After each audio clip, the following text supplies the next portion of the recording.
Referring to you, my dear friends, FTP Foreign Trade Policy 2023, India's foreign trade policy. We have consistent application of our foreign trade policy. We won't go like a tariff master, Mr. Trump. We won't go like that. We have a standard stabilized by not violating international trade practices. We used to have our standard foreign trade policy dealing with the foreign countries, stabilized foreign trade policy of India. In this process, this particular FTP is under the control of Union Ministry of Commerce and Industry with the help of Foreign Trade Development and Regulation Act, where DGFT is playing vital role. DGFT is the mentor for our foreign trade policy. Director of Foreign Trade is a supremo mentor to guide our foreign policy from time to time under the Ministry of Union Ministry of Commerce and Industry. We have a separate regulation act for this FTDR, Foreign Trade Development Regulation Act 1992. Accordingly, we adopted now recent past a new foreign trade policy by having a consistent approach. Our entire foreign trade policy, one of the main core objective is what? A minus B equal to A minus B is equal to greater than 0, or I can say that is greater than 0 is our foreign trade policy. A is our export, B is our import. A minus B greater than 0, export should be dominate our import, it should be greater than 0 is our one of the main motto.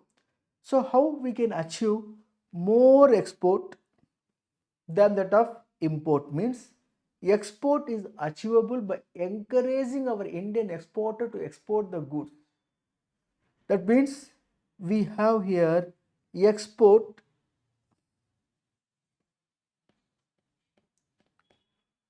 promotional schemes. Entire foreign trade policy roll over within the export promotion schemes. What best we can able to give the guidance or the what we call advantage we can able to provide to our exporters, what benefit we can do for our exporters, thereby exporters are day by day increases to export the goods. Once a exporter export the goods, he should get benefit out of his efforts of exporting the goods. Thereby, he is a real hero to end the foreign currency into India. Our export more and more, lesser import. Then we are going to wind up our show net positive foreign exchange. Net positive foreign exchange. We are the owner of net positive foreign exchange. We also call NEF, net positive exchange of earnings. NEF, net foreign exchange earnings. Now, in this process, first and foremost, we should know under foreign policy what are the export promotional schemes we have without violation of international trade practices. to encourage our exporters to export goods. A big list is there. If you come across that list fully, thoroughly, sufficient, from that only examiner going to ask an examination, which is as follows. Export promotional schemes from our material handbook, page number 771. We have the following schemes. 1. Duty exemption schemes. Under that, advance authorization scheme. Thereafter, duty free import authorization scheme under the duty exemption schemes. Second one, duty remission schemes. Under that, duty drawback scheme, remission of duties and taxes and exported product. But this remission of duties and textile products, which is a separate one, major points are covering here only: duties, export, remission of duties and taxes and exported product. Third category, EPCG scheme, export promotion capital goods schemes to encourage our exporters to export the goods. Fourth one, EOU scheme, 100% export oriented unit. EHTP, electronic hardware technology parks. FTP, software technology park. BTP, biotechnology park schemes. Fifth one is a deemed export schemes. I will explain to you, though we referred this deemed export concept under the GST law under section 147. Again, we are going to reiterate here. Further, finally, last but not the least, sixth point, SCZ schemes. My dear friends, one should understand that SCZ scheme not covered under FTP, not come under the Union Ministry of Commerce and Industry. It is not an FTP. SCZ schemes covered under separate SCZ Act, SCZ Act, as well as SCZ rules. These and all comes under the SCZ Act and rules comes under the Union Ministry of Finance, not under the Union Ministry of Commerce and Industry. FTP, Foreign Trade, namely Development and Regulation Act, FTDR, Foreign Trade Development Regulation Act 1992, that is not covered SCZ schemes. But we cannot conclude export promotion schemes without referring SCZ schemes. That's why I mentioned here SCZ scheme, but absolutely not under the FTP, not under the Foreign Trade Development Regulation Act, not come under the category of Union Ministry of Commerce and Industry. For SCZ Act, separate SCZ Act is there, SCZ rules are there, comes under Union Ministry of Commerce and Union Ministry of Finance, it comes. But anyhow, how many schemes we notice here? 6 schemes. 1. Duty exemption scheme. 2. Duty remission scheme. 3. EPCG scheme. 4. EOU ESTP schemes. 5. Deemed export scheme. 6th one, SCZ scheme. Now we are here.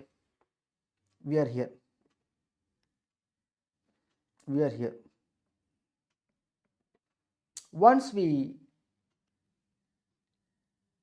reaches to SCZ scheme, at this level, once we reach, FTP is completed your batch, I can say.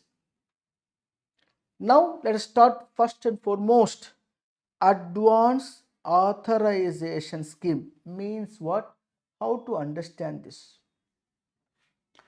I will explain, my dear, rather than to show and read point by point, I want like you read and understand. I will explain lollipop manner. Just look and understand. Advance authorization. Explaining here in my own presentation is as follows. Look here. heading here is advance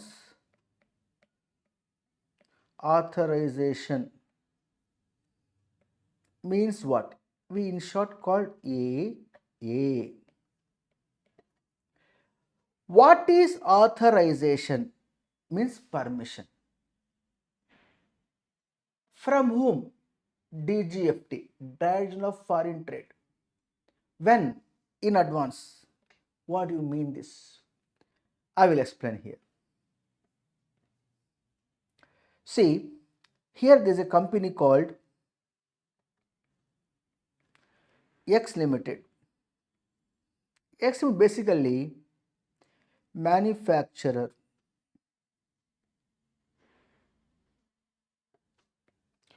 manufacturing finished goods and regularly exporting the goods. Is manufacturing the finished product and regularly exporting. A regular exporting. He is exporter. Thank you, ma. Exporter. Goods are exporting. Regularly exporting. Therefore, he is a manufacturer come exporter. Now, this company wanted to import the goods. Are you following all of me? Sir, I am not reading the paras. I am explaining the scenario, the situation, how, where, how it takes place. I am explaining scenario. Are you with me, all of you? Yes, sir. Yeah. Now, exhibit manufacturer and exporter, regular exporting. For manufacturing, he need raw material, Raja. Raw material. So, they are buying from, let us say, from the country called, let us say here, Mexico. From the Mexico, they are buying the raw material. Means importing raw material at a CIF value, let us say it is almost 100 lakh. There is a duty, of course. There is a total customs duty. For example, if it is there 30 lakh. Now what happened? They have to pay the import duty, clear the goods. After manufacturing, export the goods, and whatever duty they have paid earlier, they can ask for one way the other duty drawback, which is lesser than the duty what they suffered. The entire process time taking or not? Absolutely time taking process. If that is the case, they pay the import duty on one date. After manufacturing, export the goods and the time the duty drawback. By the time almost all 8 to 9 months are over. For that 8 to 9 months, the 30 lakh rupees duty paid by X Limited to government in the name of import duty running shortage of their working capital. Therefore, X Limited asked, look, government, see to my face. I am a manufacturer, come exporter. Regularly I am exporting, sir. You are aware of that. Now, I import the goods worth rupees 100 lakhs, liable to pay import duty 30 lakhs. Can you permit me to import that goods without payment of import duty? Can you give the permission to me? Can you authorize me to import the goods 100 lakhs without payment of import duty? I promise you, within the given period of time by you, I manufacture the finished product and I export and I will fulfill A minus B greater than 0. What is A? Our export. What is our B? Import. Our export should be more than our import. It should be more than our export is more than the import. I will fulfill X A minus B greater than 0. Then government said, are you sure? 100% sure. In writing I will give if you want. Okay. I want A minus B greater than 0, that should not be less than 15% of value addition. Can you do it, so? 100%, sir. I will do it, sir. Allow me to import the goods. Then he imported this raw material, which is product A, product B, product C. Product A, product B, product C, they imported. This without payment of entire duty. Without payment of entire duty, no BCD, no social welfare charge, no additional custom duty, no IGST, no anti-dumping duty, nothing. Free from all duties. Okay. Without payment of import duty, imported raw material A, raw material B, raw material C. Now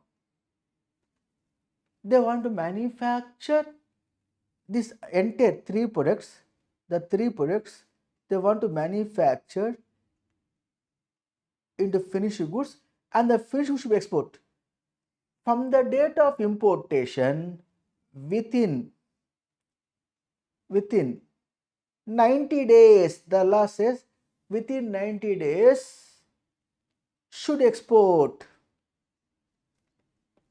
Export pandra sir, within 90 days, sir. While exporting to other country, let us say to USA for example, the FOB value of export should be with value addition of how much under advance authorization, 15% minimum. Sir, I am exporting at a FOB value of 125 lakhs, sir. Okay, what is the FOB value of CF value of import? 100 lakhs. Minimum value addition 15%. Minimum value addition VA. What percentage? 15%. So minimum FOB value of export should be how much? 115 lakhs. But export how much? 125 lakhs. Have I fulfilled export obligation? Yes, you have been fulfilled export obligation. From the date of import within 90 days, you exported with the valuation of minimum 15% and above. You have been added exporting.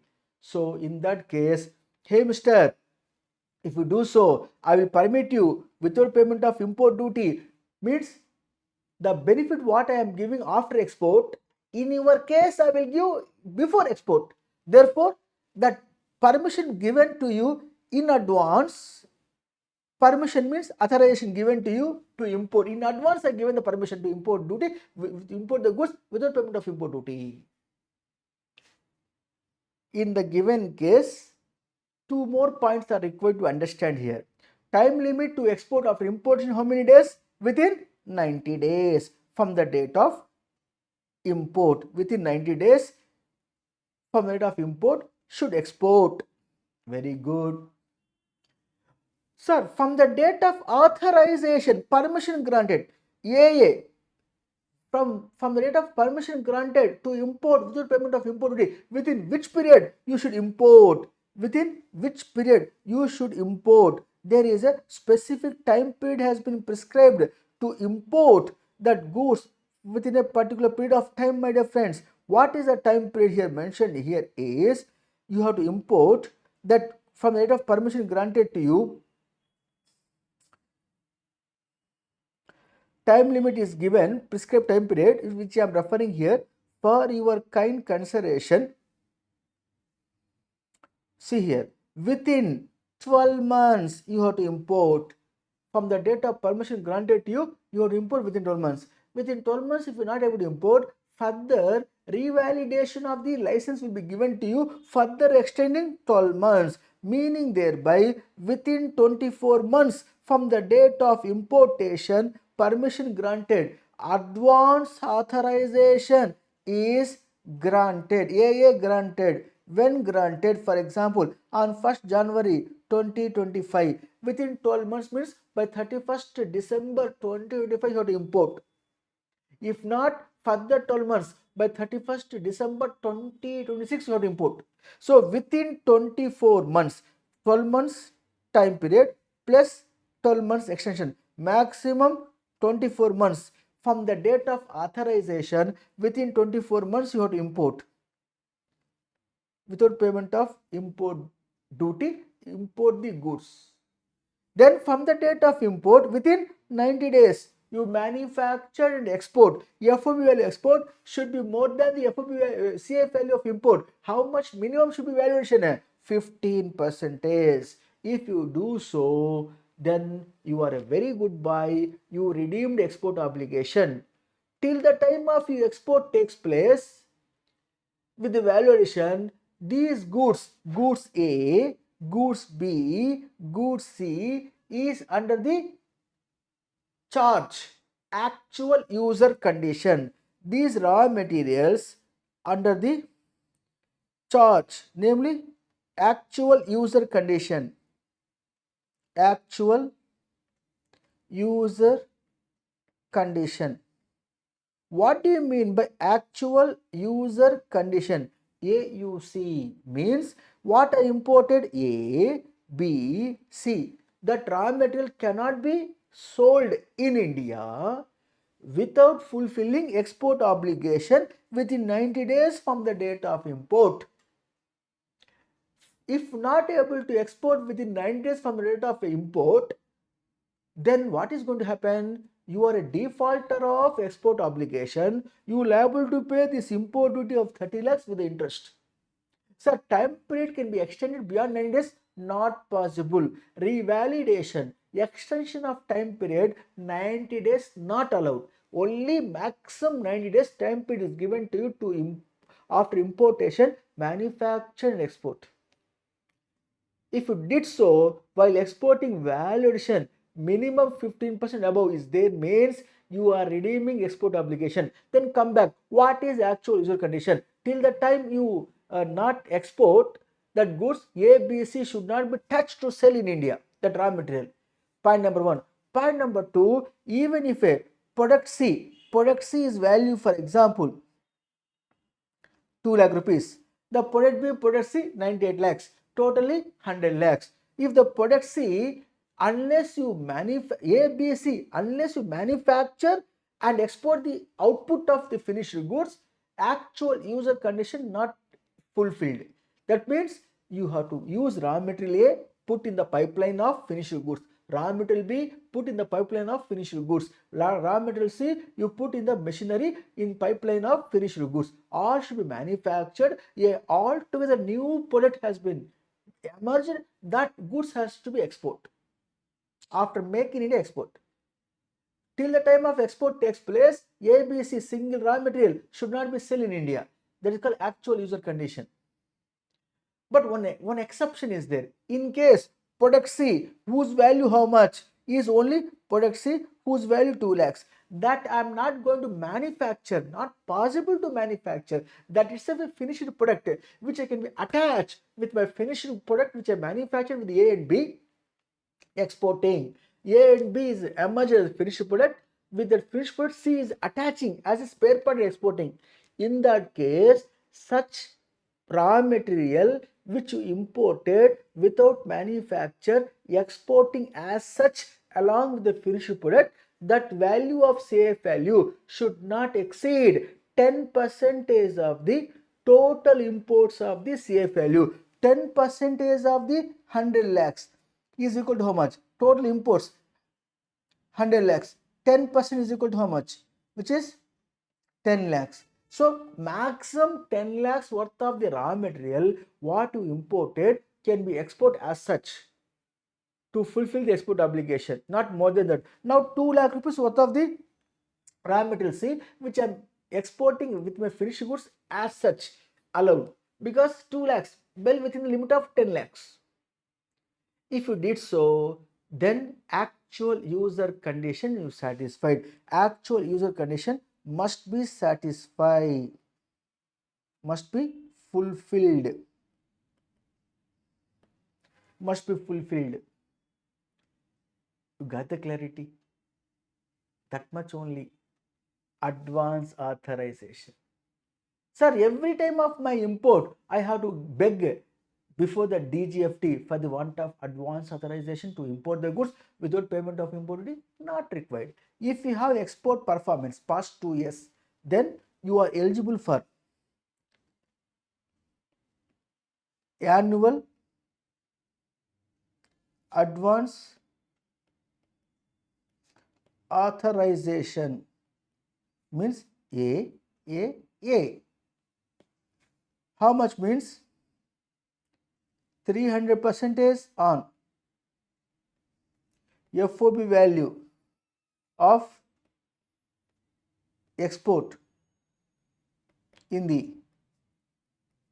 previous year, or rupees 1 crore. Among the two, whichever is higher. For example, I exported 200 lakh, 300% is called 600 lakh, or rupees 100 lakh, which is higher. Therefore, up to 600 lakh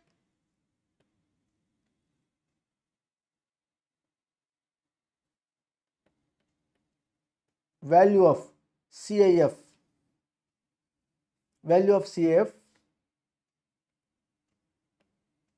imports can be going on import in a financial year, not required to wait each time of import. Now 100 lakhs are imported out of 600, balance 500 lakhs. Next time import without payment of import. Like that, I can import CIF value without payment of import duty up to 600 lakhs worth of the CIF value. It is there here. If you refer here, annual advance authorization, where it is there means here it is mentioned very clearly by saying that 300% of FOB of exports or rupees 1 crore, whichever is higher. Up to that CIF value of import you can do in a financial year. Every time not required to go and apply for whenever you import, going on apply for the want of authorization not required. Annually you get and coolly going on import. If you exhaust that 600 lakhs, then only approach for the want of further annual authorization. So like that, we have here a conceptual understanding. I have been brought to your notice a simplified manner advance authorization. Any doubt in the given case?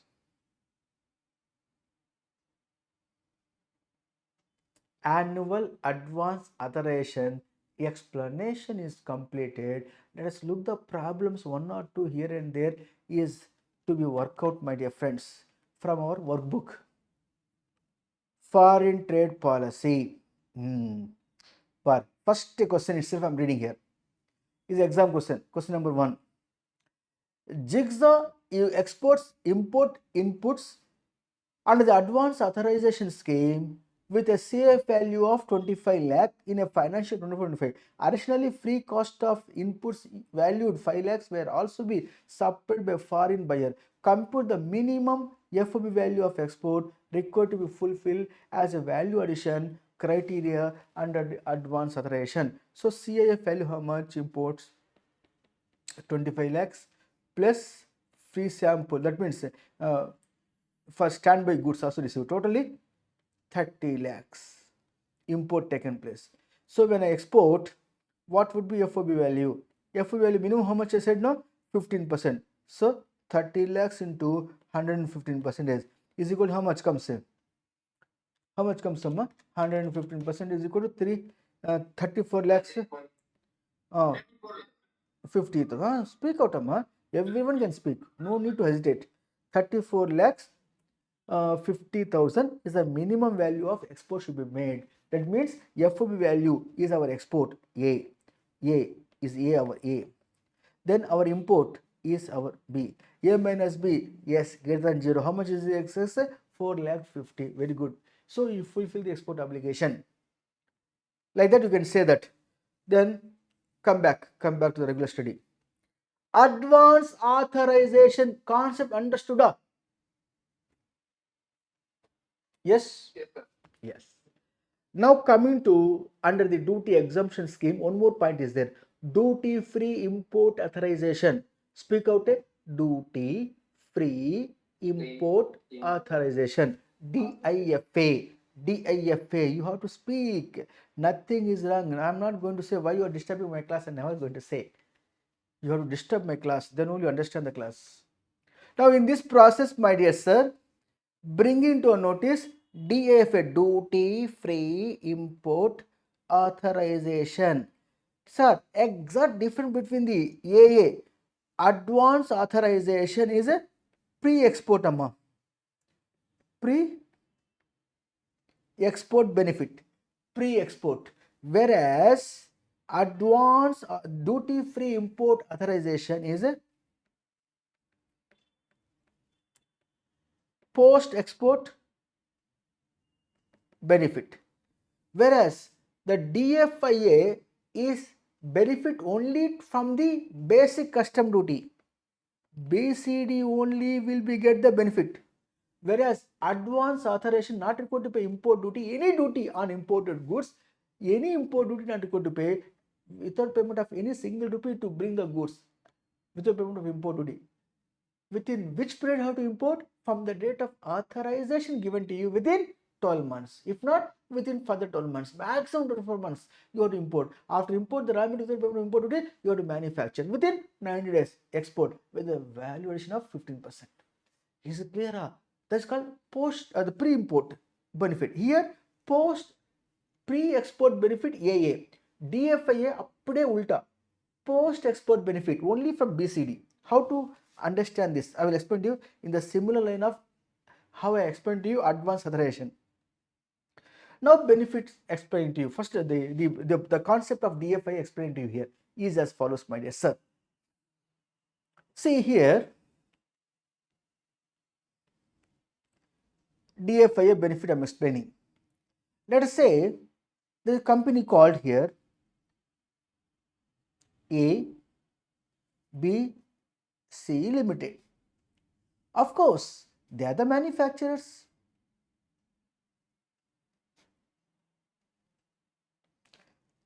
Holding export the IE code, import export code, IE code holder means registered person, import export code. Who will issue this? DGFT. For import export of goods, Department of Customs won't issue the registration to you. DGFT only will issue. Direction of Foreign Trade only will issue import export code based on your PAN number nowadays. Now, here, this company, my dear, being a manufacturer, basically they imported. What imported? Raw material they imported. Raw material A, raw material B, raw material C imported.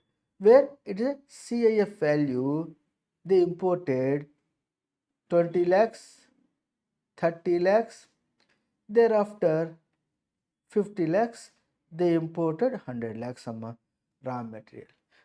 They paid the basic custom duty 12%, namely 12 lakhs. Social welfare such as they paid here, let us say 10%. 10% is equal to 1.2 lakhs.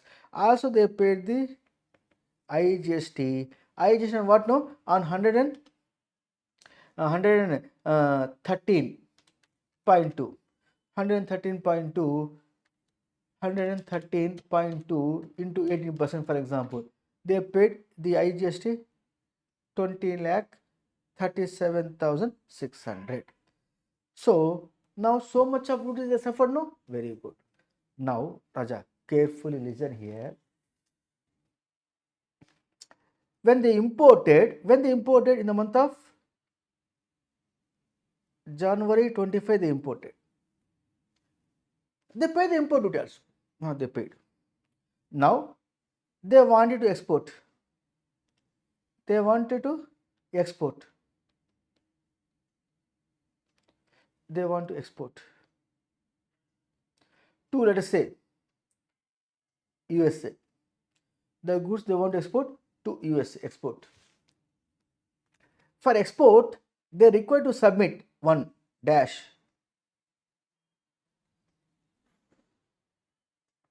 shipping bill. And when they export, they are asking for a export benefit. Which benefit? DIFA. DFIA, Raja. DFIA.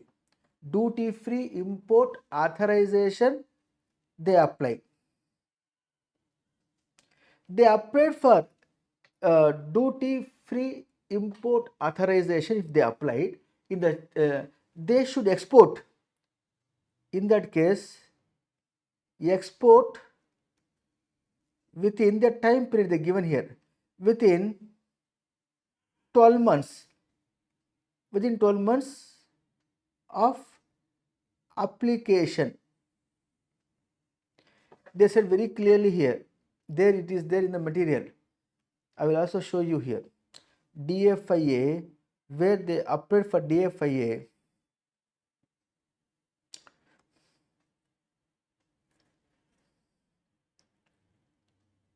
Duty free import authorization, when they go for that, they should apply for the want of what we can call DFIA. From the date of application, they should be able to export within 12 months from date of filing that application.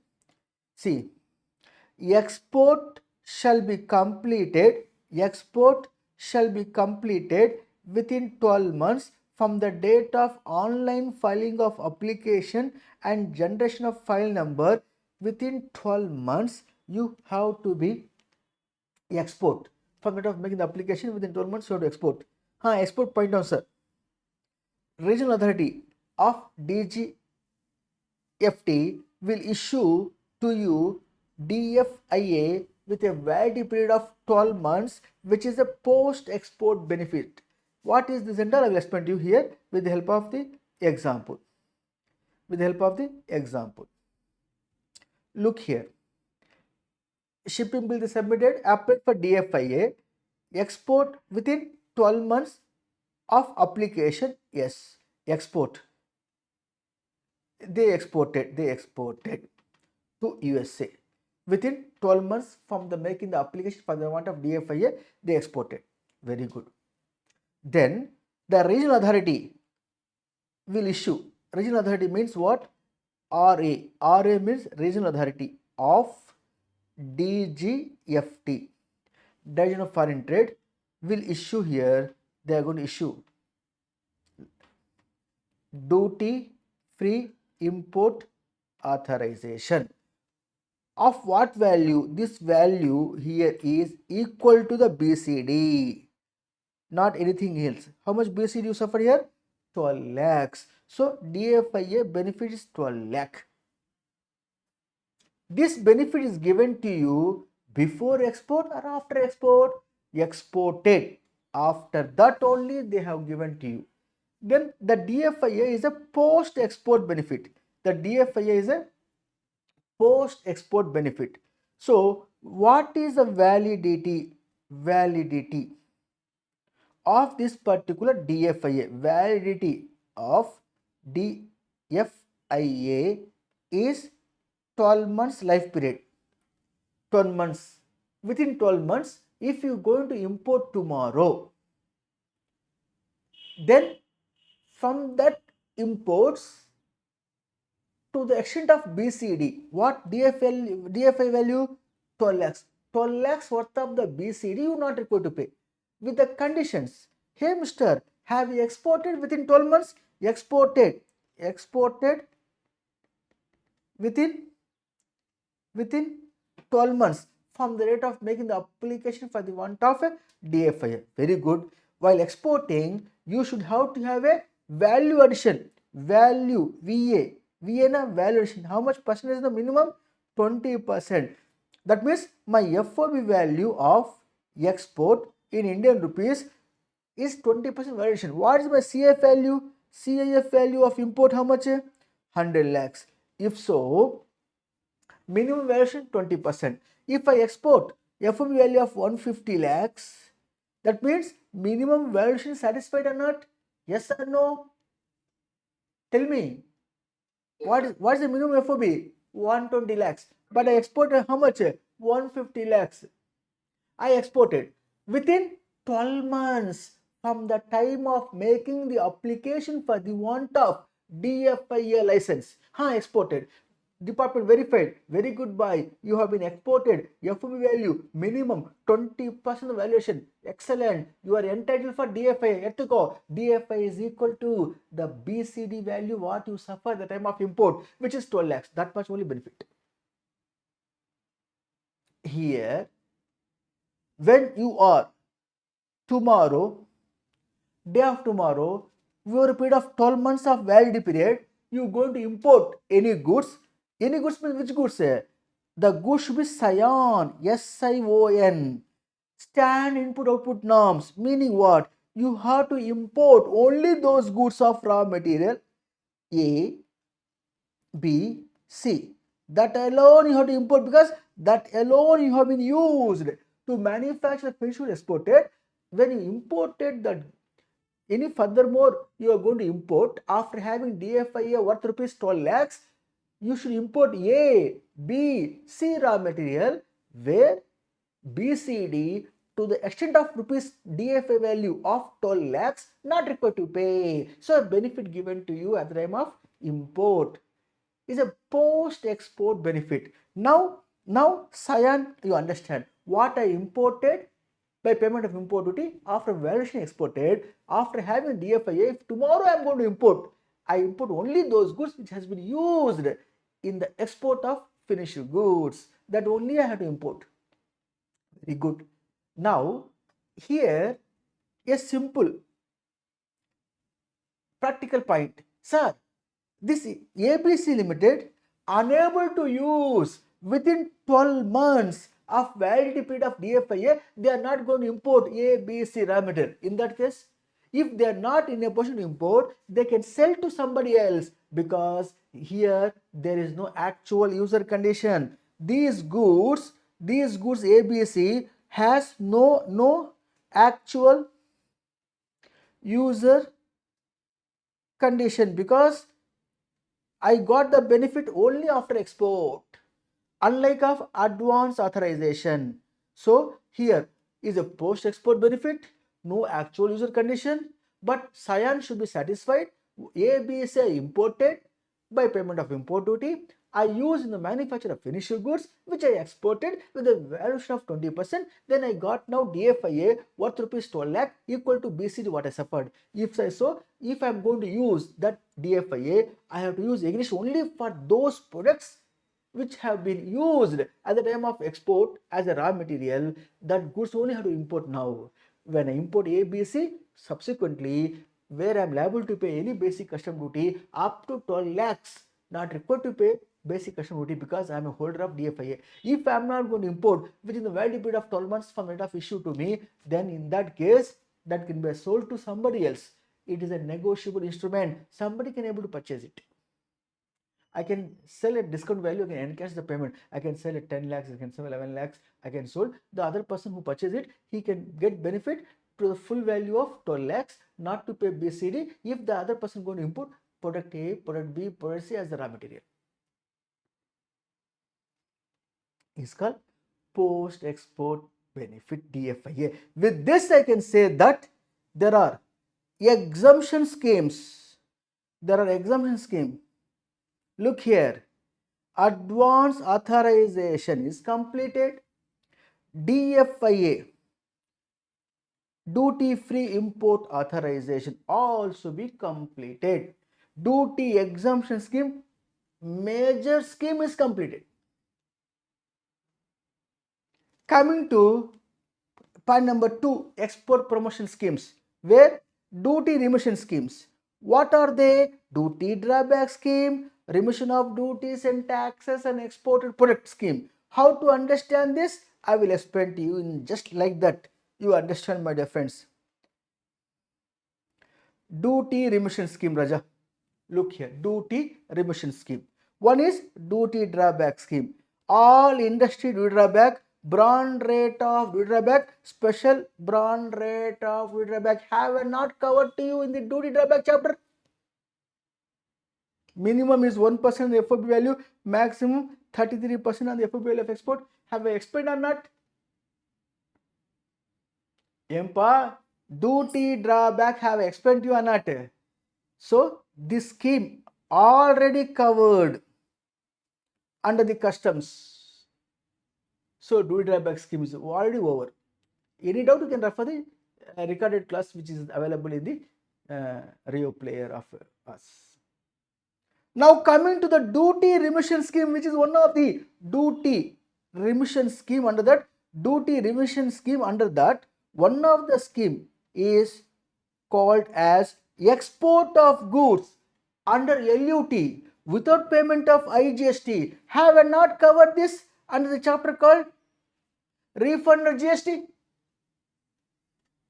Export of goods without payment of IGST under LUT and claim the refund of input tax credit used for the export, input goods credit and input sales credit by applying the rule number 89 sub number 4 formula, which is equal to net credit multiplied by exported goods divided by total turnover. Have I explained to you or not in the refund chapter of the GST? Yes, already covered. Now I am going to cover furthermore points. This also covered. Export without payment of IGST, okay, or apply for the refund of ITC of rule number 96A. So even export on payment of IGST, export on payment of IGST covered or not? Rule number 89 sub number 5. Rule number 89 sub number 5, this is rule number 89 sub number 4.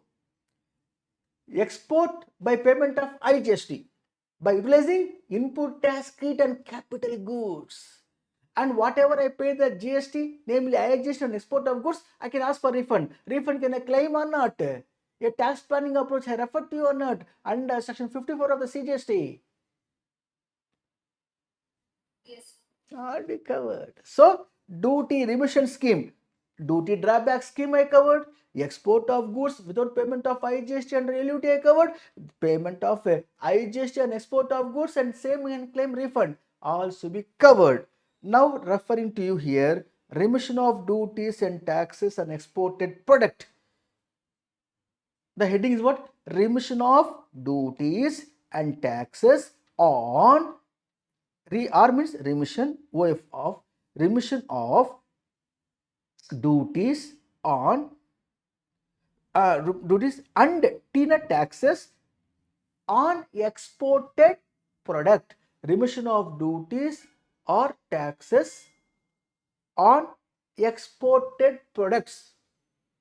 What I have exported the product, if I already suffer the duties, already suffer the taxes, that will be remitted to me. It's called remission of duties and taxes on exported product. If remission of duties and taxes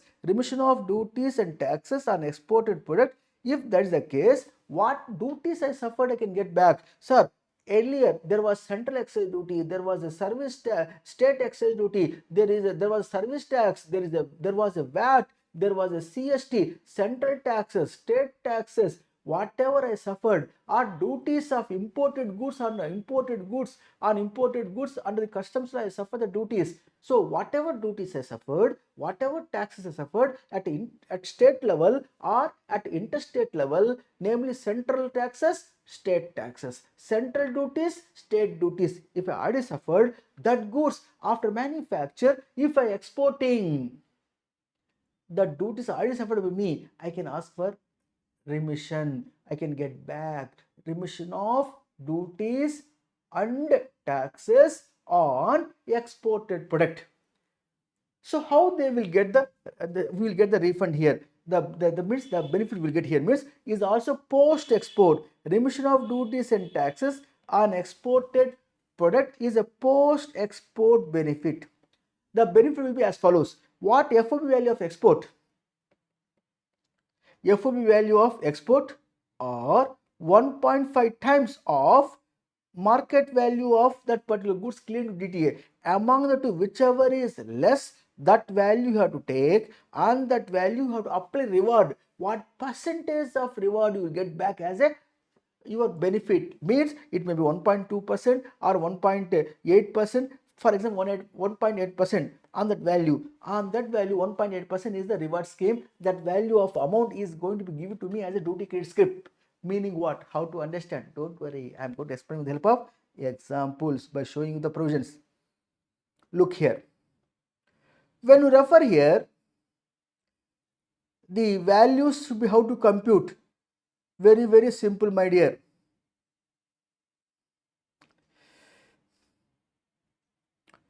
If you refer, first and foremost, if from your material, I will invite you to give kind attention the script value how to compute. First step, FOB page number here is 784.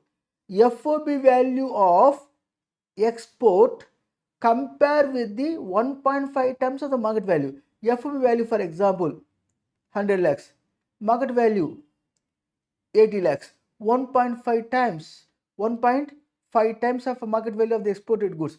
Market value in India. So 80 lakhs into 1.5 times is equal to how much percentage? It will come 120 lakhs. So 120 lakhs or 100, whichever is less, 100 lakhs. 100 lakhs on which reward scheme 1.2, for example, which is equal to on 100 lakhs 1.2 is equal to how much? On 100 lakhs 1.2 is equal to how much percentage? 1,20,000 worth of duty credit script will be given to you. So I am a holder of remission of duties and taxes. Duty credit script how much? 1,20,000. What I can do with that? If I am going to import the goods where I am not liable to pay basic custom duty to the extent of 1,20,000. It has a validity. Once I obtain the duty credit script of duty of remission of duties and taxes on exported product, if I got license, the license validity is 24 months. Somewhere I mentioned here, it has validity. Life period is there. It has life period. Look here, validity. Maximum 24 months from the date of issue of duty script, within which I have to utilize. If I have not utilized, we will explain. Sir, can I sell to somebody else? Yes, man. This is post export benefits. Post export benefit. Therefore, you are entitled to sell that particular script to somebody else at discount price. Somebody will get full value to get benefit, not to pay custom duty to department, namely BCD. Is only can be redeemed against the BCD, not the IGST. IGST cannot be redeemed here with the help of duty of remission of duties and taxes on exported products. So I can sell to somebody else. This is if I sold to somebody else, remission of duties and tax and exported product duty credit script. If I sold to somebody else, am I liable to pay GST? Yes, IGST liable to pay. It is called as goods set by the CBIC. Like DFIA, post export benefit. If I sold to somebody else within the 12 months time period, if I'm not going to use, is a supply, will attract the GST. I just attract. Now please come back. Can we have the problems on it now? Yes, you have to say yes. Question number 2 is EPCC. We'll come back. Remission of duties and taxes on exported product I want. Here one problem is there. We work out DFI is there. Na? We work out DFI, Raja. DFI is a cup of tea or not? Duty free on imported, duty free on import authorization scheme. Example 3 from workbook page number 520. Elegant exports exported garments worth 60 lakhs under DFIA scheme. The CF value of imported units worth rupees 45 lakhs. Compute the minimum required FOB value of exports to comply with the value addition criteria. DFIA value addition how much, Raja? Minimum value addition how much? 20%. Excellent. Hats off to you. What is my CF value of import? 45 lakhs. So add how much? 20%. On 45 lakhs, 20% equal to 9 lakh. Totally 54 lakhs FOB is sufficient, but I export how much value? 69. So I fulfill the export obligation or not? In that case, can I apply for the DFI? I am eligible for DFI or not? Yes. From the date of making the application for the want of DFIA, I should export within 12 months. Then once I obtain the license of DFIA, the license valid how many months? 12 months to make use of it against BCD payment. So the answer here is 54 lakhs. Since the actual export FOB value 60 lakhs, which is exceeded 54 lakhs, the valuation criteria is fulfilled. Great, excellent. Further, Amma. Further, Raja, what I am referring here is to you. ROD, yes, question number 5. I am reading here as follows. Somebody read for me. Somebody read, Amma. Who are there? Karthik, can you read, Raja? Question number 5, read, Amma. Karthik Bolineni. Mike. என்னப்பா cost accountant tomorrow you should be okay Abhinaya ரீடம்மா Raja ரீடம்மா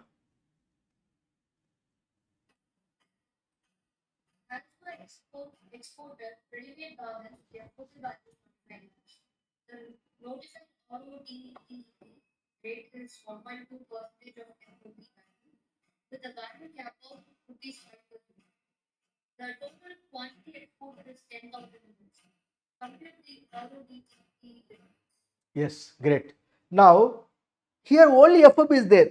We are not having market value to compare 1.5% of the market value or FOB value, whichever is less. But here only 75 lakhs only is there. That is the final amount. So on that, remission of duties and taxes on exported product, on exported what we can call here remission of duties and taxes on exported product is equal to on 75 lakhs only 1.25% the reverse scheme. So on 75 lakhs into 1.2% is equal to how much? 90,000. Or they said here value cap is given. Value cap is how much given? 5 rupees per unit maximum. Here 10,000 units at the rate of 5 rupees. How much comes here? 50,000. Therefore, RODTEP is equal to how much? Tell me. Maximum is rupees 50,000. That's it. Is answer. Further, anything is there? RODEP? Got it? Is clear here. Here it is clear. Further. Okay, there are other problems are there. RODP is there. RODP be not there, leave it, then come back. So we understood what are they? The schemes, the benefit schemes. We have understood the benefit scheme of the remission of duties also we understood. Here if you refer export promotional schemes, under the export promotional schemes in the given page we have covered point number 1 covered, point number 2 covered. Point number 2 what a remission of duties. It consists of duty drawback schemes, and we also come across export of goods without payment of IGST and realty, or export of the goods with the payment of IGST claiming the duty refund of duty of IGST paid also we come across. And now we come across remission of duties and taxes and export product, same as remission of duties, remission of service tax. This RS here given remission of scheme for rebate on state and central taxes and levies, ROCS, is as notified by the Ministry of Textiles. Ministry of Textile nama povana. Because we are referring Union Ministry of Commerce and Industry. Our FTP is there only, DGFT. We have the Foreign Trade Development Regulation Act, which is under the Ministry of Commerce and Industry, not textile industry. Therefore, I am coolly leaving that point, which is not going to come in the examination. ROSCTL is not going to come with textile industry nature, not required to refer. RODP is important in the exam point of view. I referred. How to identify the value? FOB value of export 1.5 times of market value of that particular goods cleared into DTA. Among the two, whichever is less on that value, apply duty free rate that is equal to value of duty free script is a post export. How long validity? 24 months, within which you have to import the goods without payment of BCD. If you're not able to import, sell to somebody else is supply of goods. Liability pay. Any doubt in the given case, my dear? No. So, are you good enough now with duty exemption scheme? One is called advance authorization scheme. Second one, duty free import authorization scheme. Thereafter, duty remission schemes. Under that, duty drawback scheme, export of goods without payment of IGST and rail duty, export of goods by payment of IGST, the same can be claimed refund. Thereafter, I referred under the duty remission scheme, duty remission of duties and taxes on exported product, RODTEP I referred. Now going to cover point number 3, EPCG scheme. EPCG scheme. You want break or what? Yes, sir. Okay. Sir, don't worry. I am expecting you understand, ma. Then what you have to do is, again you please go through this FTP recorded class. Then highly useful for you. Otherwise, it is sleepy. We sleep. FTP is sleepy. Theory, which I am presenting the numeric example, creating stories. See you after 10 minutes, 10 or 15 minutes, maximum 15 minutes. Today we are going to complete the session. Our journey on indirect taxes at CA final level, paper number 19, indirect taxes, laws and practices, getting over today for 100 marks. Further, what I will do is, I will provide you marathon. Definitely I will provide. Hopefully I will be provide you recorded class cities. Rather than to disturb you people, I will give to you freely. I will provide. No need to Bharatwaj Institute Rio player. Is openly I will provide. Not only for you, for the earlier students of your seniors or other students who are waiting for this marathon, to all of them I will provide. Is clear? Sir, there is strategy analysis for sir. Let me complete. Okay. At the end of the day, I will tell you. Okay. So today's class very important. We'll go even up to 6 o'clock, if not 6:30. Maximum 7 o'clock will complete. This is maximum, because for half an hour and extra one class now unbearable. Therefore, please cooperate. You have been cooperated so far, so good. Furthermore, cooperate just half an hour here and there. So relaxation something regenerate the energy and to look the EPC. Now here very simple. Advance authorization, duty free importation will be bigger.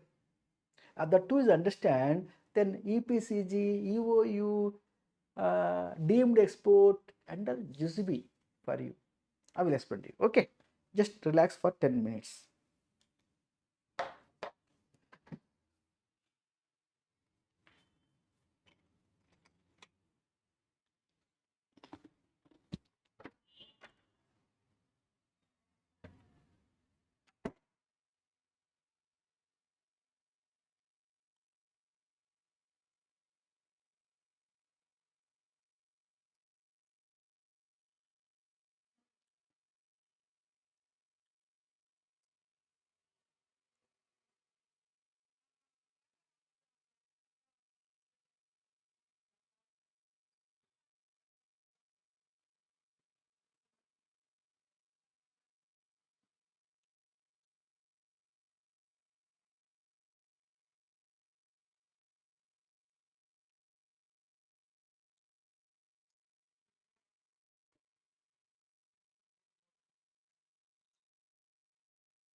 Math हूँ मैं है तो I am coming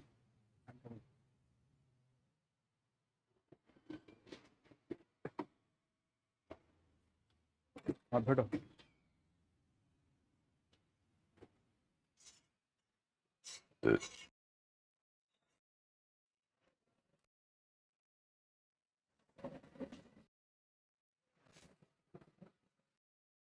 मैं बोला ये area में मुन्ना ये area में कभी यूज करेंगे आपको ये एरिया में हैं तुम्हें सुना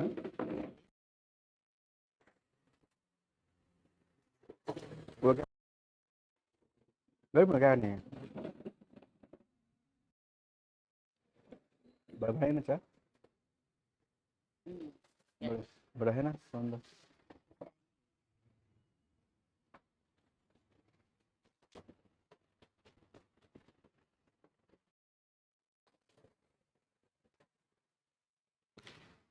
Hi, my dear friends. Just 5 minutes, Amma. I'm coming. Okay? 5 minutes, please.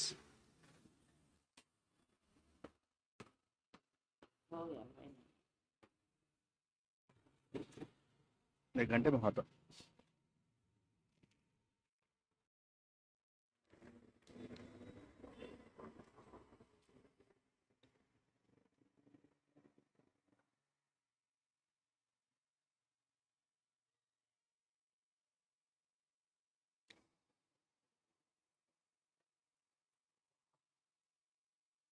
बुढ़िया आई कहते कहने के नहीं आएंगे।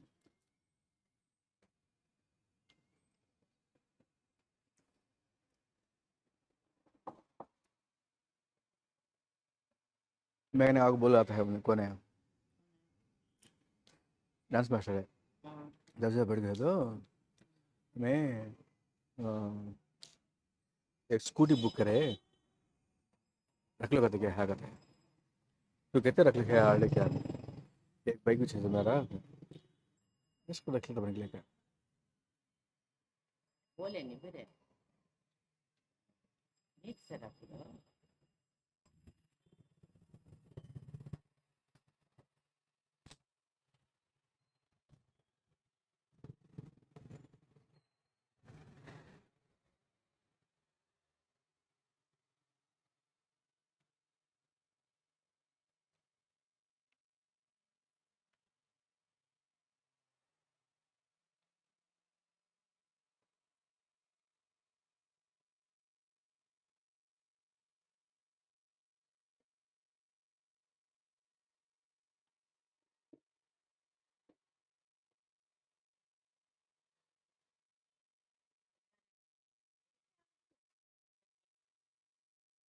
छुट्टी हमारी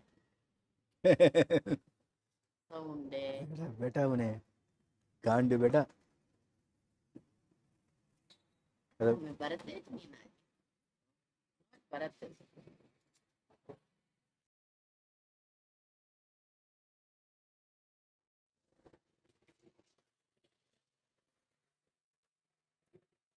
देख लेना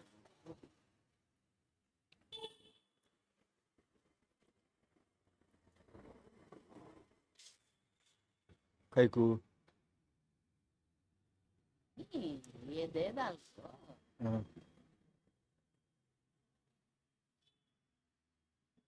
वेस्पा मच्छर बड़ा काटते हैं मुंह है बेजान काटते हैं मच्छर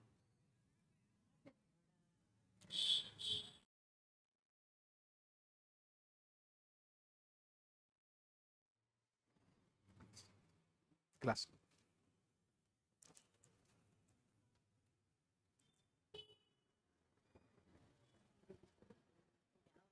बनाता है कभी क्या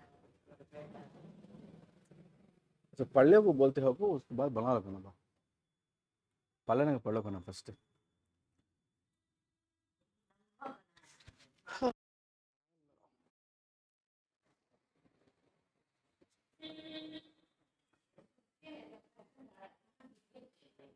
बिगी है सुके है बिगी है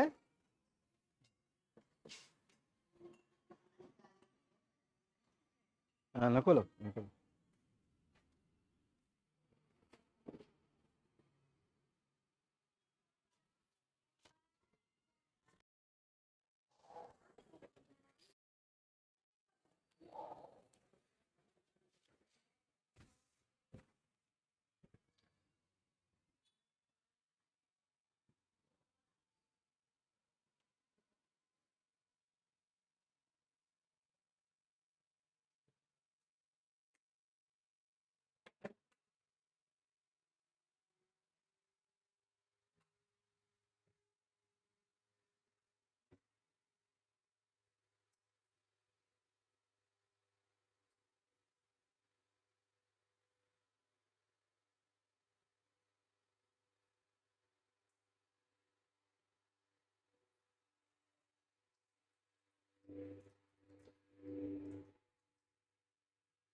Yes, sir. Shall we start, Amaraja? Shall we continue? Yes, sir. Yeah. I take a little bit liberty to leisure period. Now referring to you, under the export promotion schemes, third category, EPCG scheme, export promotion capital goods. Sir, is it damn easy, my dear? I will present in my own manner presentation. You will understand how you understand advanced authorization. So here when I talk about export, promotion, capital goods, EPCG scheme. It is same as your advance authorization scheme. What is advance authorization? You understand, my dear? Tell me, Pakala. Advance authorization, raw material allowed to import without payment of import duty. After manufacture, export, fulfill the export obligation, valuation 15%. If so, you have been satisfied export obligation within the time period, export obligation redeemed, goodbye. Is a raw material. If it is same as capital goods, is as follows. Look here. If there is a company called as Mrs. PQR Limited, they are the manufacturers in India. What for their manufacturing? Manufacturing for export. They are the exporter. They are the exporters. They are the exporters. For manufacturing the finished goods, FP, finished product, they need capital goods. Now, they are importing it.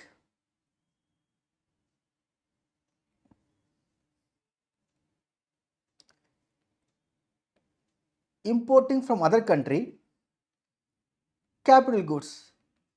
Let us say whose CF value rupees, for example, 100 lakhs. There is a duty, custom duty, total liable to pay, for example, 30 lakhs. Total duty, custom duty, basic custom duty, IGST, additional custom duty, that duty, this all 30 lakhs.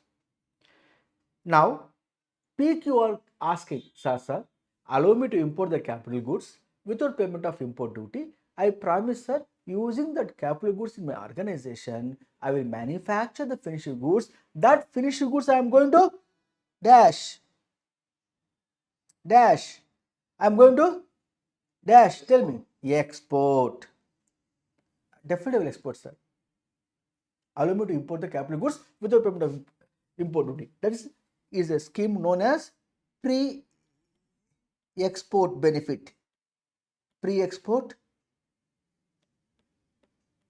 benefit. In that case, this import, if I import without payment of duty, that capital goods is dash actual user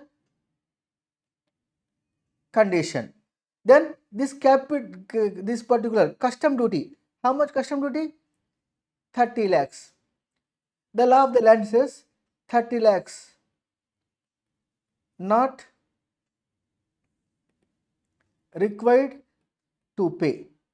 Namely, this much duty saved. On account of import of capital goods, how much duty not required to pay, that much duty saved. Very good. If that is the case, here the law of the land says that from the date of authorization, from the date of issue of export promotion capital goods scheme to you license, within 24 months within 24 months from the date of authorization you have to import. Import பண்ணிட்டேன் sir. Within 24 months குள்ள import பண்ணிட்டேன் the capital goods sir. Within the license period I imported sir. Then how much duty saved? Sir, 30 lakhs sir. Then there are two obligations. Export EVO, export obligation. There are two obligations for you. One is called as average export obligation. Export obligation. Other one is called as specific export obligation.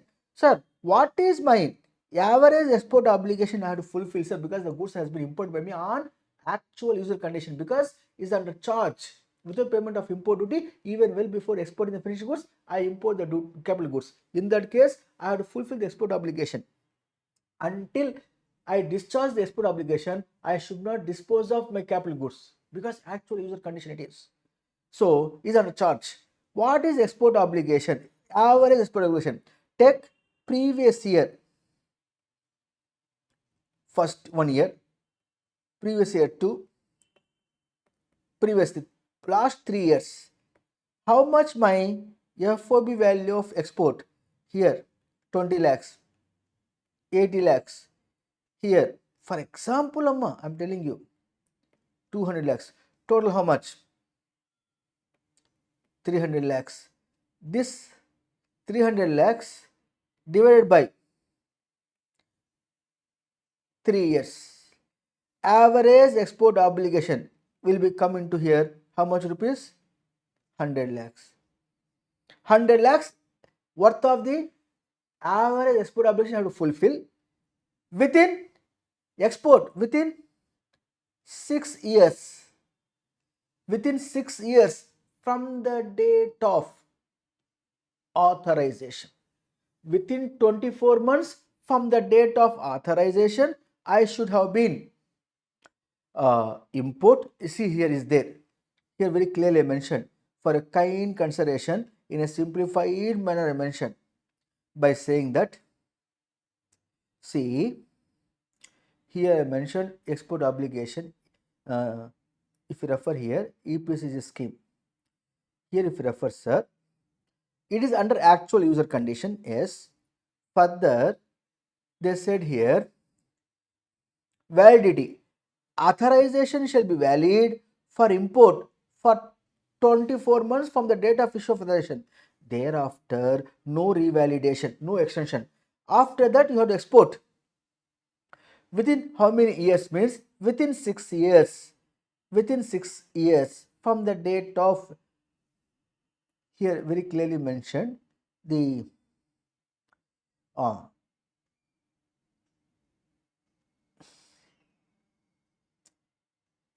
export within 6 years of authorization. From the date of authorization, permission given, within 24 months you import the capital goods without payment of import duty. Then from the date of authorization, within 6 years you have to export the finished goods by fulfilling export obligation. What is export obligation here? Means there are two export obligations are imposed. One is called as average export obligation. The other one is called specific export obligation. What is the specific export obligation? Here it is nothing but 6 times of duty saved. 6 times of duty saved. How much duty saved here? 30 lakhs. 30 lakhs is equal to how much? 180 lakh. So I should fulfill both the export obligations, meaning whichever is higher. For export within 6 years, my FOB value of export, how much? It should be how much? Minimum 180 lakhs. That is 180 lakhs includes 100 lakhs only. So whichever is higher I have to export within 6 years from the date of authorization. If I did so, I fulfill the export obligation, I redeem the export obligation, that capital goods what I imported, actual user condition has been fulfilled. Thereafter, that capital goods I can sell in India. No problem. This is what? Export promotion capital goods, 80% coverage. Now, suppose if you domestically purchase, domestically DTA purchases, export obligation reduced to 4.5 times, 4.5 times only export obligation into 30 lakhs, which is equal to how much? 4.5 times of 30 lakhs duty saved is nothing but how much amount? 4.5 into 30 lakhs is equal to 135 lakhs. So, if you are domestically purchase the capital goods, then specific export obligation reduced from 6 times to 4.5 times. So, if you export FOB value 135 lakhs or 100 lakhs, whichever is higher, 135 lakhs within 6 years from the date of authorization, the finished goods exported, very good, export obligation fulfilled. புரியுதாமா எல்லாருக்கும்?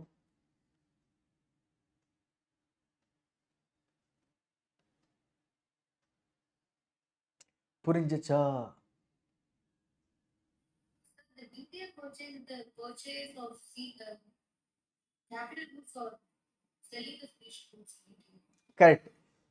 DTA purchase or DTA purchases of dash capital goods. Then how can you understand, sir? Duty saved, locally purchased? No, sir. There is a explanation. They said deemed duty saved. Here you refer. Here you refer the page number 791. In case of direct imports, export obligation shall be reckoned with reference to the actual duty taxes saved. In case of domestic sourcing of purchases, export obligation shall be reckoned with reference to notional custom duty and taxes. Means 30 lakhs. If I import that goods, what would be the duty? 30 lakhs. That is called notional duty.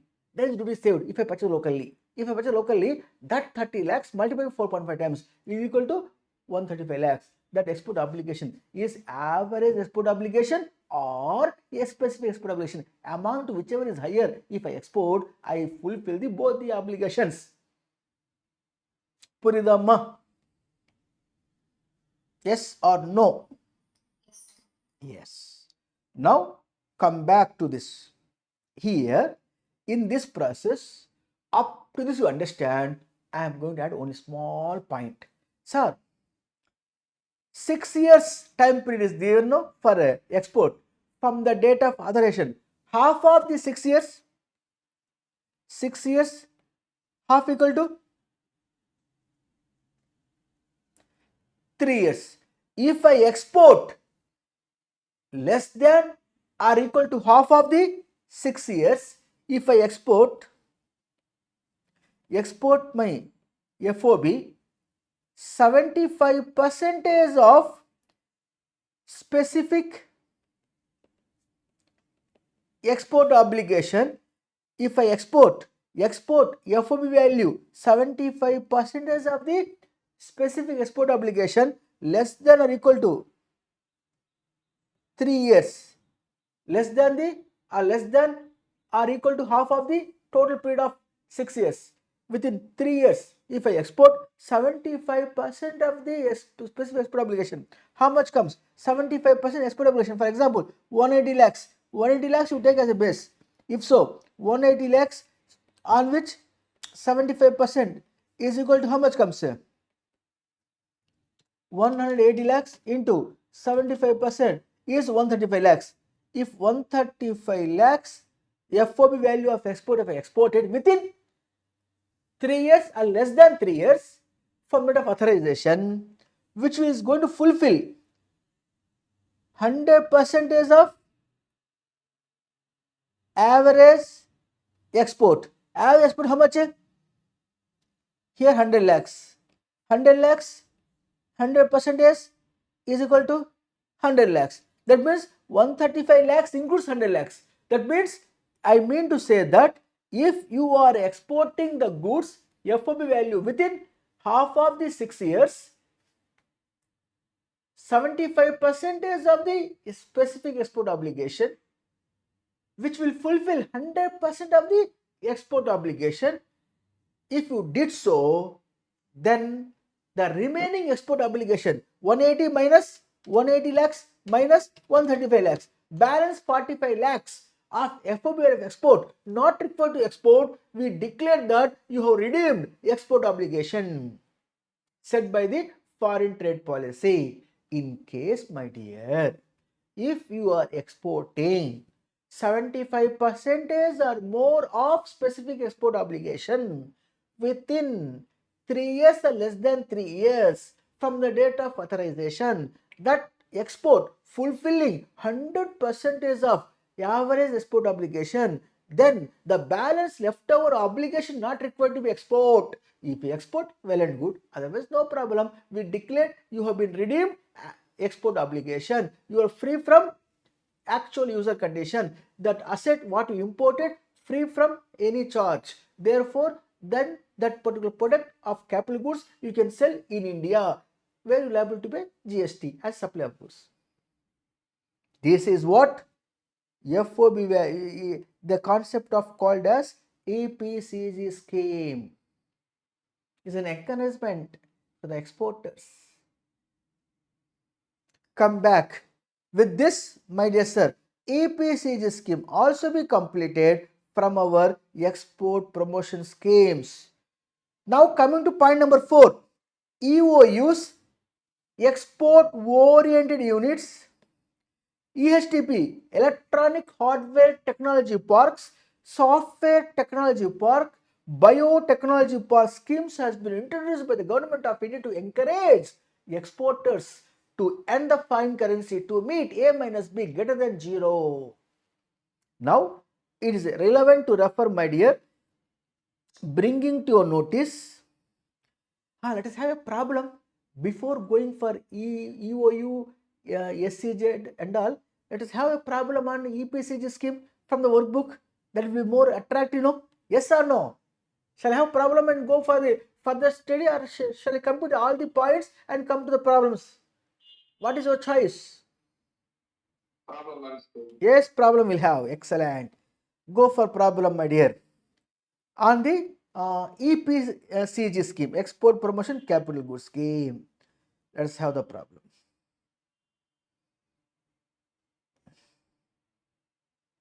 Here on ROD also, we work out all the problems. All problems we work out once we cover the entire provisions.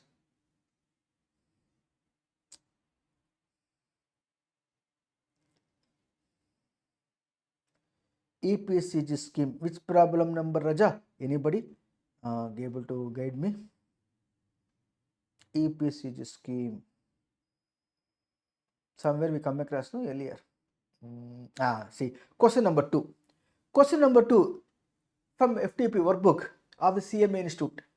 Shine Textile import capital goods worth 40 lakhs under EPCG scheme at a zero custom duty in the financial year 2025. Compute the specific export obligation to be fulfilled over the export obligation period. So here textile import capital goods worth 40 lakhs. But here this 40 lakhs is the worth of the capital goods. But only thing is we should know the duty. Shine Textile imported capital goods by saving the duty, you have to say, by saving the duty, by saving duty, how much? 40 lakhs. Please have it, correction required. So 40 lakhs duty saved, 40 lakhs. Then imported goods 6 times, not given the problem, 6 times the duty saved is equal to 40 lakhs into 6 times equal to 240 lakhs, 2 crores 40 lakhs. This much I have to export within a time period of 6 years. which is called what? Specific export obligation. Specific export obligation is 240 lakhs. For finding the average export obligation, information not given.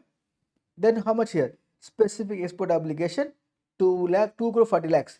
That means here they said 6 times of duty saved, 40 lakhs. Safe value of imported capital goods, duty saved 40 lakhs. That means 40 lakhs treating as a duty saved, not the worth of the capital goods duty saved. On the worth of the safe value of imported goods, what is the duty? If the problem says 100% is the duty, then the duty equal to 40 lakhs. That much has been saved without import, without payment of import duty. Duty has been saved 40 lakhs. Duty saved 40 lakhs, that only can multiply 6 times. Our average export obligation for the past 3 years, exports divided by 3, average export obligation. That or specific export obligation, whichever is higher, that much you have to FOB value export within 6 years from the date of authorization. With this, please come back to our regular study. EOU, ESTP, BTP or soft STP schemes. What are they? They are the export promotion zones, which now I am presenting here with the help of the example also I am going to provide. Page number 792. Come to this particular EOU, 100% export only unit. ESTP, Electronic Hardware Technology Park, or Biotechnology Park, Software Technology Park. If they are what they are doing? Manufacturing the output, and the output they are exporting. Step 1, manufacturing their output and exporting output. Therefore, they are the export hubs. If they import free from import duty, because they are importing the goods for the manufacture and exporting purpose. Therefore, here is the first step. Step 1. Thereafter, they are manufacturing the goods. Thereafter, exporting the goods. If so, all imports free from import duty.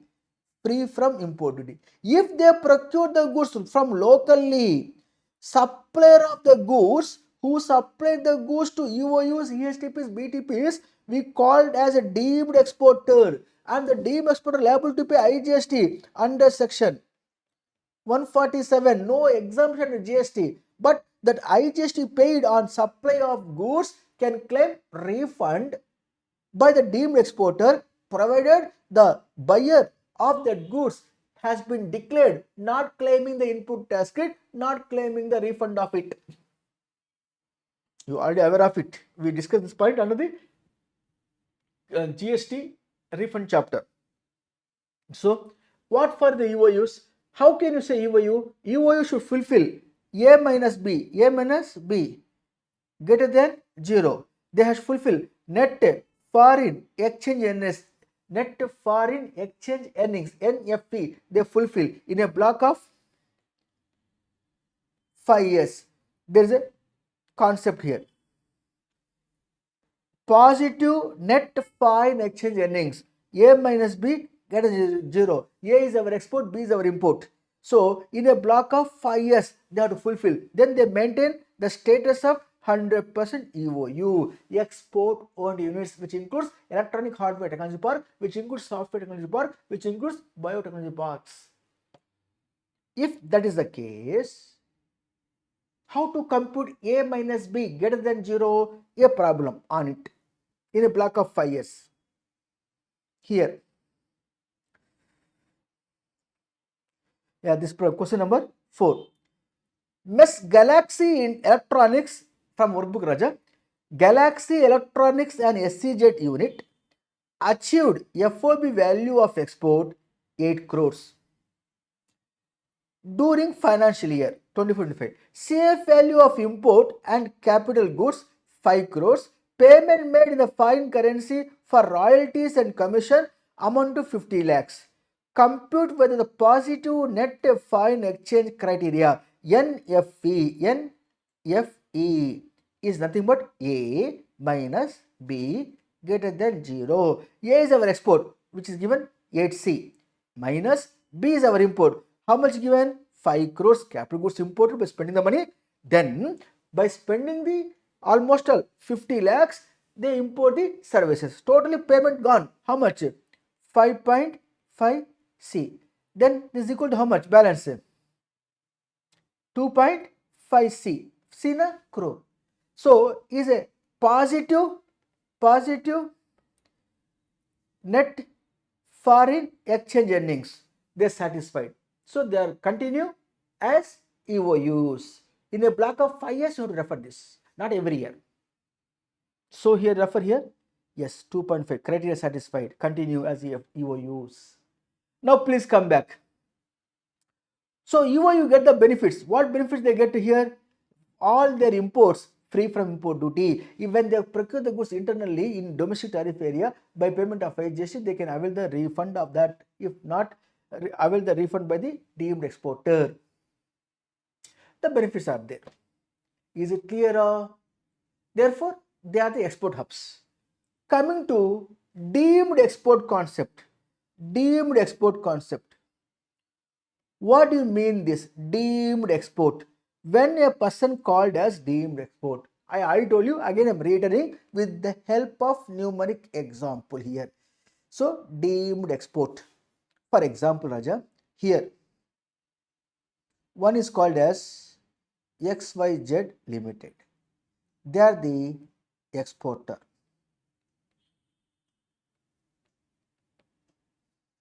They are the exporters exporting the goods. To export the goods to, let us say, USA, they need goods to export. Here there is a company called Mrs. ABC Limited. Here exporter in India, this fellow in India, and ABC also in India. In Chennai, they also in Chennai. This company ABC supplied the goods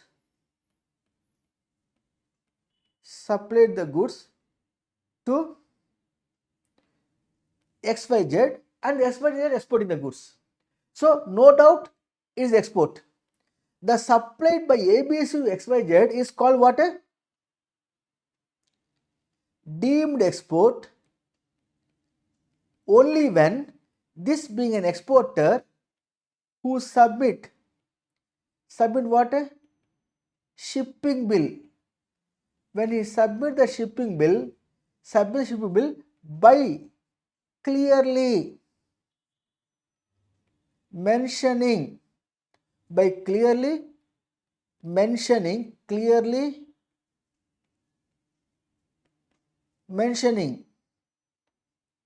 name of supporting manufacturer, mentioning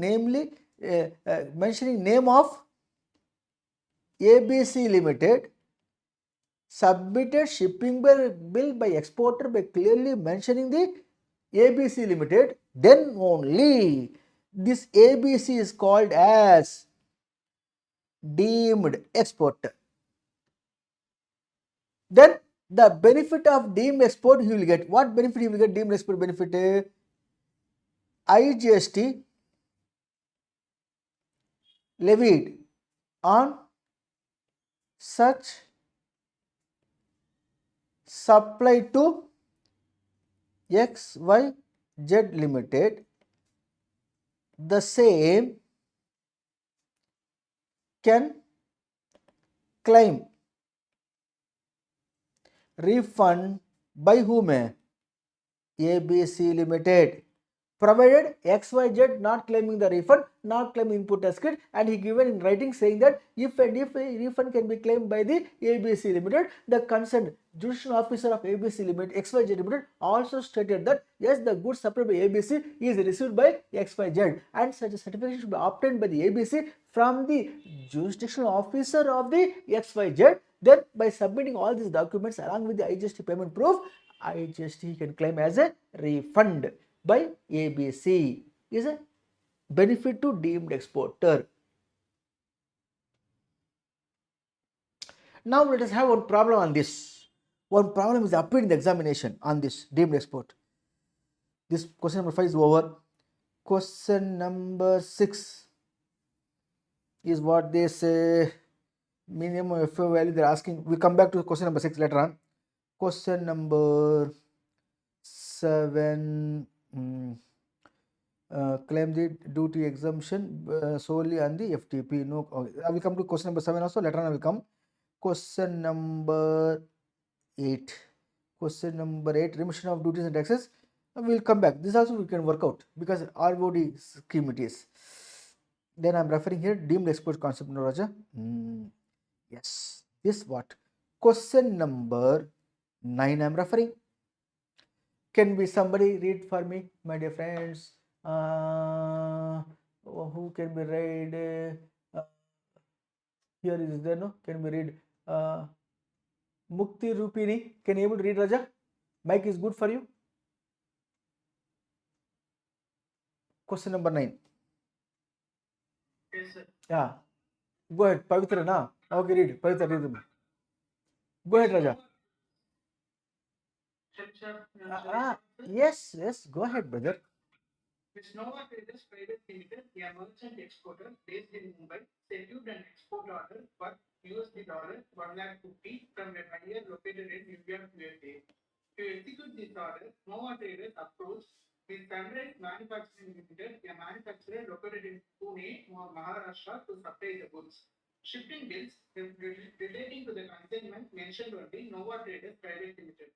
The bank realization certificate, declaration, export order, and export invoice are all on the name of Nova Traders Private Limited. Now, Sunrise Manufacturing Limited want to know whether it will be considered as the deemed exporter under the Foreign Trade Policy 2023 for any benefits. Just now what I said, this Sunrise manufacturer supplied the goods to Nova Traders. Nova Traders exported. Is clear? Nova Trader is exported. Nova Trader is exported. Now, Sunrise name should be mentioned Nova Trader in the shipping bill, correct? If that is not mentioned, the Sunrise cannot be called as a deemed exporter. In the given case, shipping bill containing the consignment mentioned only whose name? Only Nova Traders, not mention the Sunrise. In that case, Sunrise cannot be called as deemed exporter. Even though bank realization certificate, GR, goods guarantee receipt declaration, export order, export invoice are in the name of Nova Traders, may be mentioned. The Sunrise name are not immaterial. First and foremost, in the shipping bill, who submitted exporter by mentioning the deemed exporter name, then only that supplier to Nova will be called as a deemed exporter. Sunrise name is not mentioned, is missing in the shipping bill, therefore cannot be called deemed export. Is exemption question it is. Look here, third party export case. In the given case, shipping bill must mention both the name, namely Sunrise and Nova. Here what happened? Shipping bill name mentioned only Nova Trader. Status, manufacturer name is missing. As a result, since the shipping bill does not mention the name of the Sunrise, the manufacturer will not be treated as a deemed exporter under FTP, and he cannot get the benefit of the deemed export concept under the FTP by Sunrise. Now please come back to furthermore. So once you understand deemed export concept, now we are moving on to the SEZ units, SEZ, special economic zone. What benefit they are availing here? Special economic zone. Special economic zone, as I told you earlier, they are not under FTP, not under the Union Ministry of Commerce and Industry, not under the Foreign Trade Development Regulation Act. They are coming under the SEZ Act. But I cannot conclude the foreign trade policy export promotions without touching the SEZ. They are the heroes of earning the foreign currency to India. So as a result, I will explain these points, my dear sir. Very simple. Now listen here. Special economic zone unit or units means what? A designated area with some boundaries. Here there are so many units. Here one unit called X limited. Here Y limited. Here this and all Z limited. So X limited unit of SCZ is a SCZ area, a boundary specified. To get a place there, you have to get license. So who are the SC unit? Here X limited, Y limited, Z limited are called what? SCZ units. Now from domestic tariff area means, let us say Chennai, Mylapore. For example, Raja, a particular company called ABC Limited supply the goods to SCZ,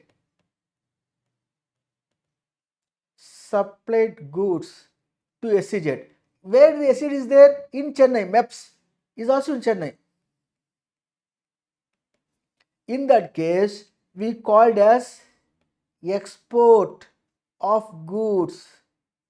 Supplier need to submit bill of export if the goods moving by land route to supply the goods. Bill of export is export, which is zero rated supply. Zero rated supply, export it is.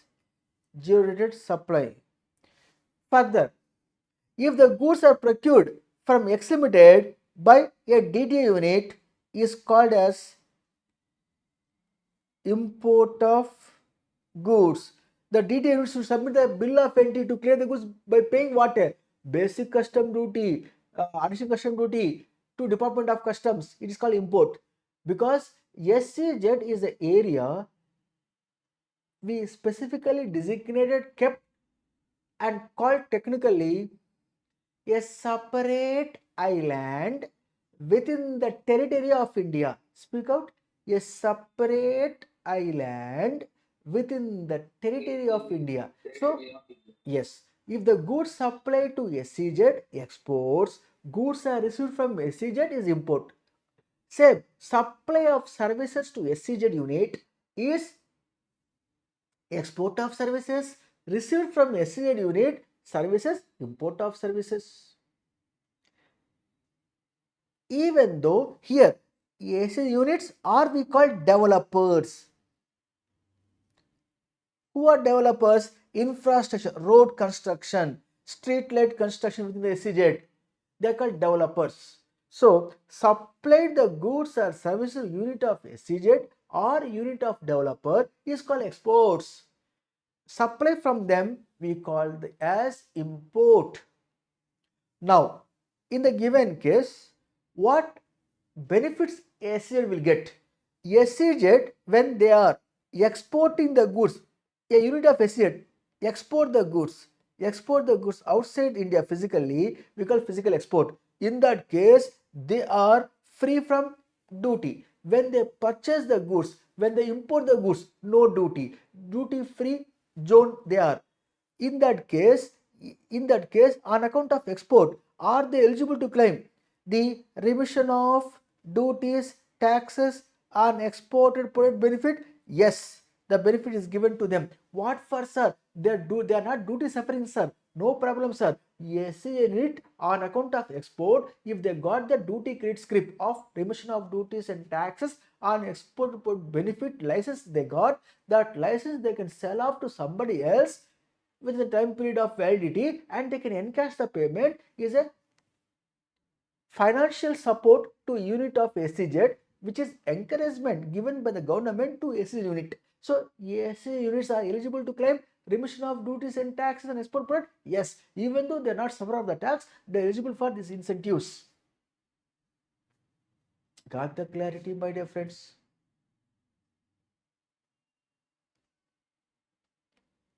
At this point of time, explanation to FTP is completed. Let us work out problems. That gives more light on the darkness. So let us have the problems from the workbook now. All the problems from the beginning, which is left over, let us see. On the foreign trade policy, problem number 1 is clear, Raja? Problem number 1 completed is completed. Yes, one by one I will refer. Problem number 2 I completed. Problem number 3 also we completed.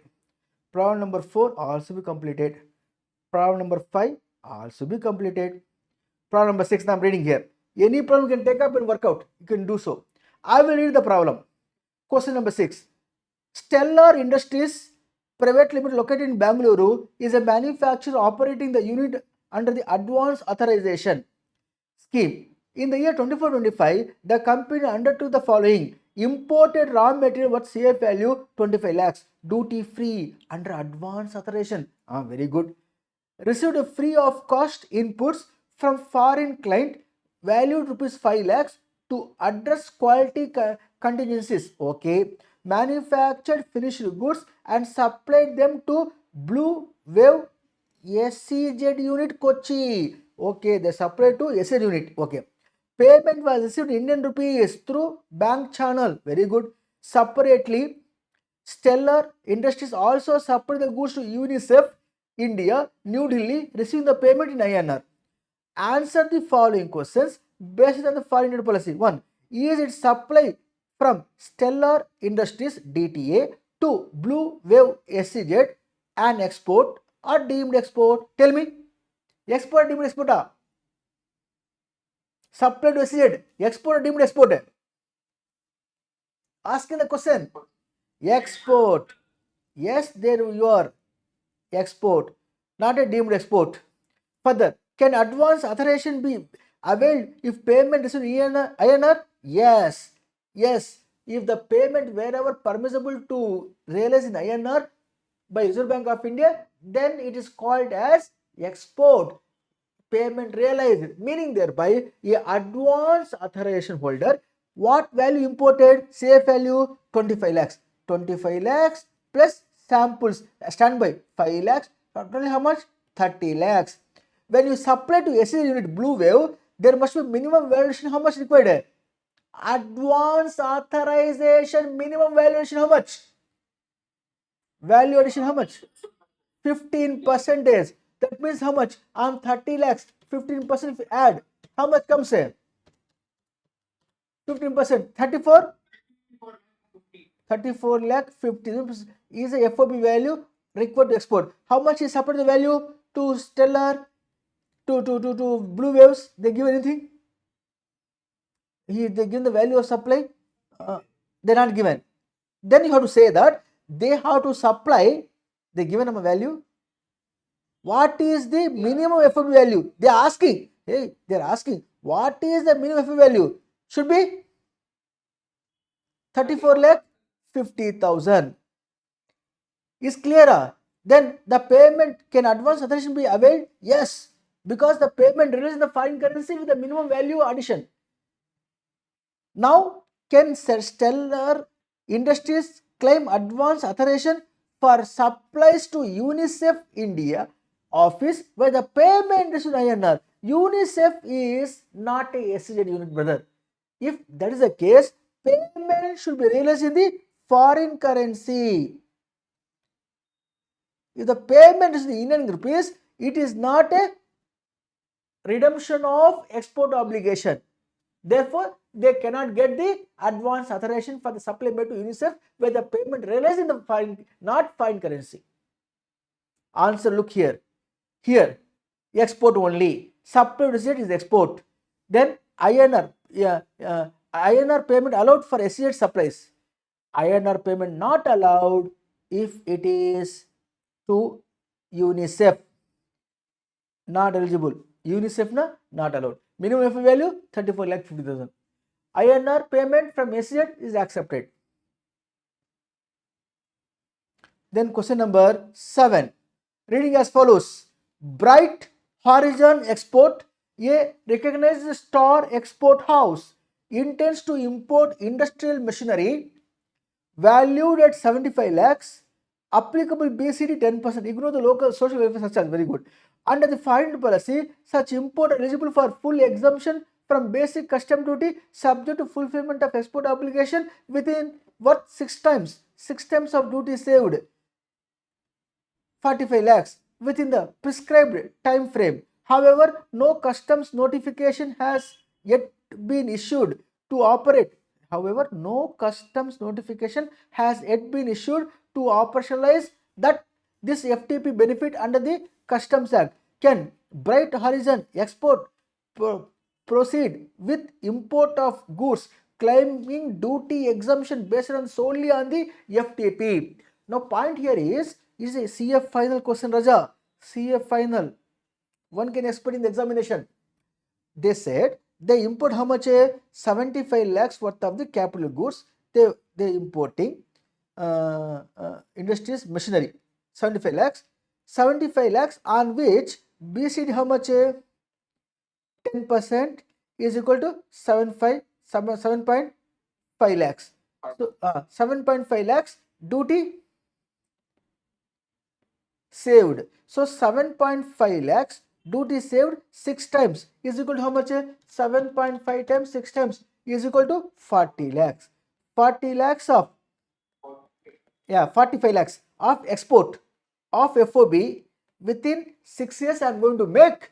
Therefore, I want to import under the FTP. FTP says that if I import the capital goods without payment of import duty, duty saved how much? 7.5 lakhs. That multiplied by 6 times, namely a specific export obligation. 45 lakhs of finished goods I can export within 6 years. Therefore, I want to import the goods now itself. Capital goods without payment of import duty. Department of Customs says, hey Mr. Importer, wait. It is only a provision in the FTP. It should be notified, no, to import your capital goods under EPG scheme. Notification yet to notify, not notified. I want you to import now itself under the based on FTP. Can I do so? You cannot do so until there is a notification supporting for your FTP provision. So the answer here is no, exemption cannot be claimed. Explanation with the legal practical reasoning. Though FTP allows exemption, this has no legal force unless supported by corresponding custom notification as per section 25, namely exemption. The customs officer cannot allow exemption merely based on the FTP. CF value 75 lakhs of import the machinery, 10% duty, 7.5 lakhs duty saved 6 times of 45 lakhs. Custom notification issued? No. Exemption available? No. Pay import duty 7.5 lakhs to clear the machinery from custom. You have to pay duty. You cannot claim exemption. Is it clear, my dear cost accountants? Yes, sir. Yeah. Come to question number 8. Question number 8 I am reading here. Trade Links Global, a merchant export based on the Surat, purchased the cotton bedsheets from Febtex Mills, a manufacturer in Ahmedabad. They export these goods to the USA under the 0.1% concessional GST as permitted under the notification. They want to claim RODTEP, remission of duties and tax on export product, benefit under the foreign trade policy from the following. Quantity procured 5,000 bedsheets procured. Procurement of cost 200 rupees per. Total cost 10 lakhs. GST paid 0.1%, namely 1,000. Remission of duties and taxes on exported product is available 2%. Mode of export direct from Mundra port to USA. Export realization FOB value 12 lakhs. So 12 lakhs FOB value. Note the goods bedsheet are manufactured Febtex, a domestic supplier, and bedsheet is listed in the so and so FTP with ROTP scheme of 2%. Rework. If trade links were to export design consultancy services worth 12 lakh to the USA instead of the goods, find the FOB, find the remission of duties and tax on export product. Now they wanted you to find out, sir, I am getting a I paid GST paid on export 0.1%. I'm exporting. 0.1% IGST I paid export. Okay. Can I get RODETP? Because I already suffer the duties and taxes, including a 0.1% of tax on export. Then remission of duties, taxes on exported product is allowed. How much you export the goods? 12 lakhs, on which 2% RODP scheme. How much comes? 12 lakhs, 2% equal to 24,000 is allowed. Allowed because you exported dash. Bedsheet. Bedsheet is what? Goods.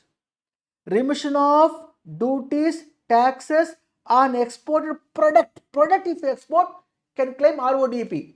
Now rework whether if you being exported what? Design consultancy service. If you service exported, are you eligible to claim this benefit? RODP scheme not allowed. RODEP scheme to this not allowed. Why not allowed? The scheme meant for what? Product export, not the service export. Got the clarity?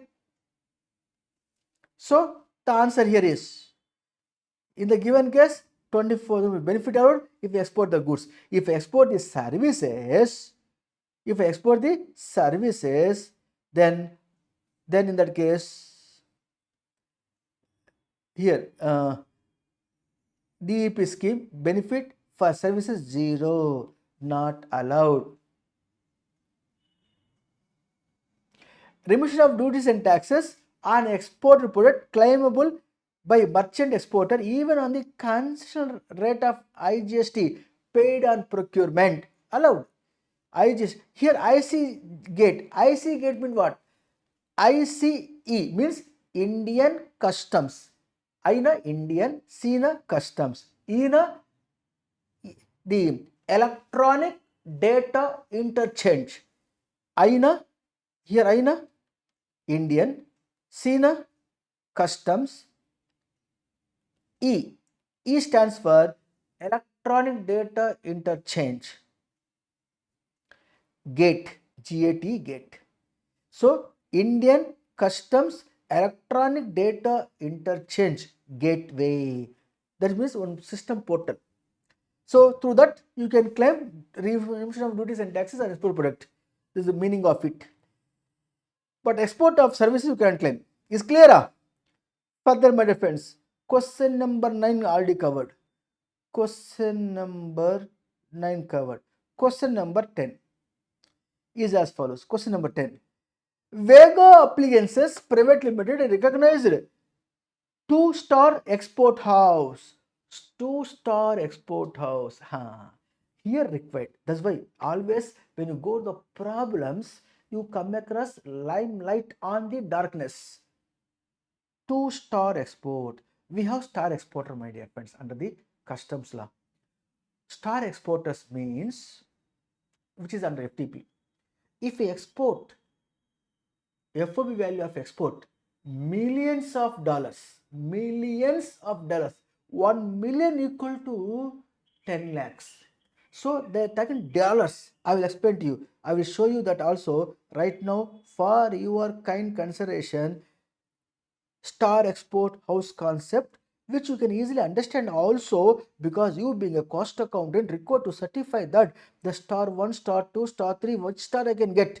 As a cost accountant who is in practice should certify, or a chartered accountant who should be certified. Page number 755. Page number 755. Here, export performance, FOB value of export, $3 million and above, 1 star. $15 million and above, 2 star. $50 million and above, 3 star. $200 million and above, 4 star. $800 million and above without upper limit is 5 star. So star 1, star 2, thereafter star 3, thereafter star 4, star 5, So star 1, star 2, star 3, star 4, star 5. Millions of dollars export, 3 millions and above, 15 millions and above, 50 millions and above, 200 millions above, 800 million dollars and above. If you export star 1, star 2, star 3, star 4, star 5 respectively. Got the clarity, my dear friends? யாருமா உள்ள வாங்க உள்ள வாங்க வாரஜா வாண்ணா கிளாஸில் இருக்கு நான் எவ்வளோ ஆச்சு ராஜா 180 அனுப்புகிறேண்ணே ஒரு 10 மினிட்ஸில் அனுப்புகிறேன் ஓகே தேங்க்யூ அண்ணா புரியலையா நான் வரேன் அப்போ ஒரு செகண்ட் ராஜா 1 செகண்ட் அம்மா கவனிக்கல அம்மா தேங்க்யூ 180 அனுப்பிவிட்றேம்மா கிளாஸ் முடிஞ்சிடும் ஒரு ஹாஃப் அன் ஹவரில்.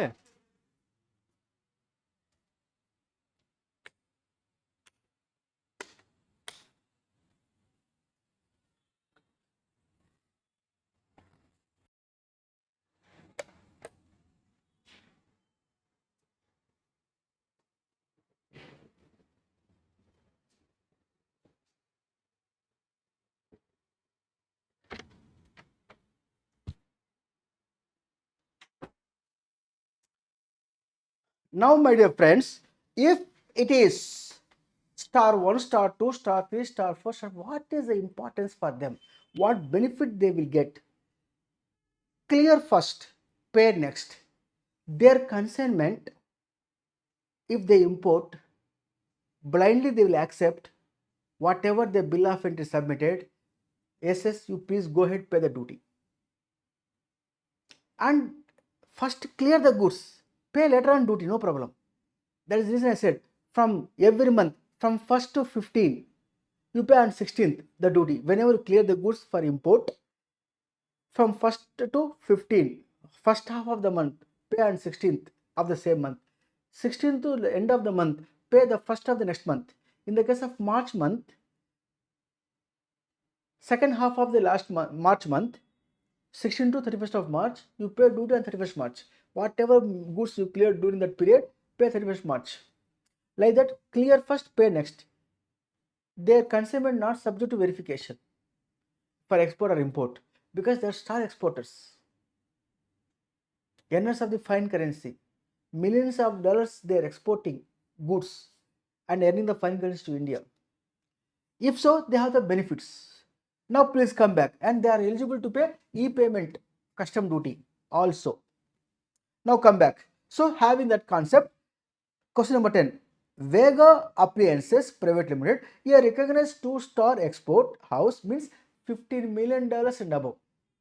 1-5, 2-star, but not exceeding how much dollars?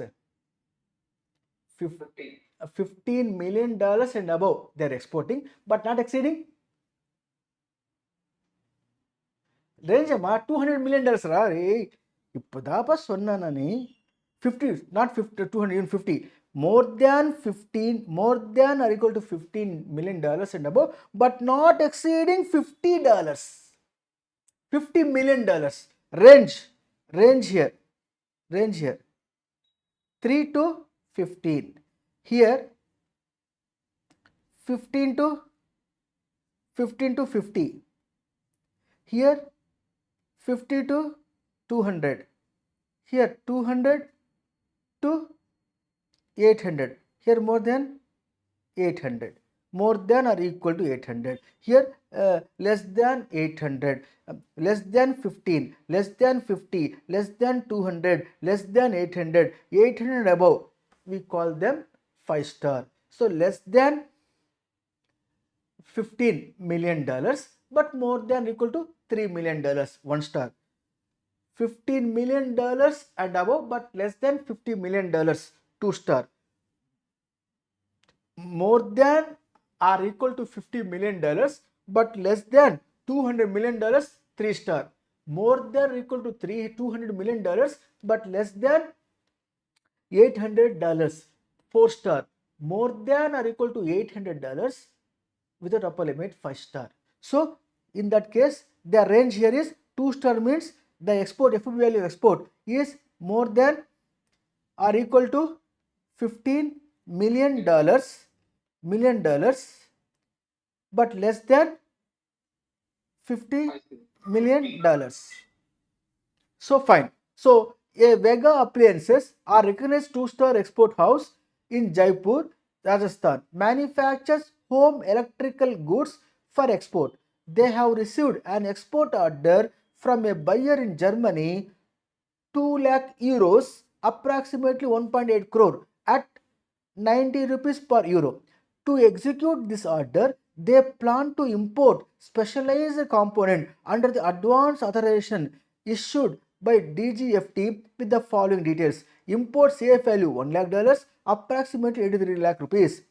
Vega Appliances wants to know what duties will be exempt when they import under advance authorization and whether there are exceptions to this exemption when supplying under the deemed export supplies. First of all, they got the order to export, they wanted to import the goods, raw material under the advance authorization. Are they eligible to import? Yes, they are the star exporter, allowed to import without payment of import duty under the advance authorization.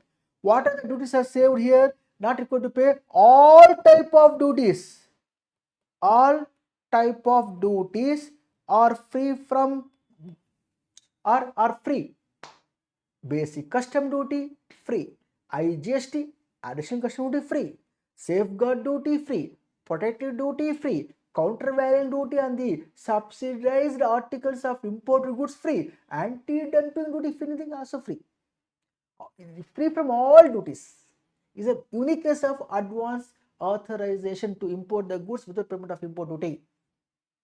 Now, if they supply, whether there are exceptions to this exemption when supplying on a deemed export supplies, there is no exception. Why? It is free from duty, even though the goods supplied by advance authorization to whom? To, let us say, to a particular exporter, EOUs, is a deemed export. Can be redeemed advance authorization? Yes.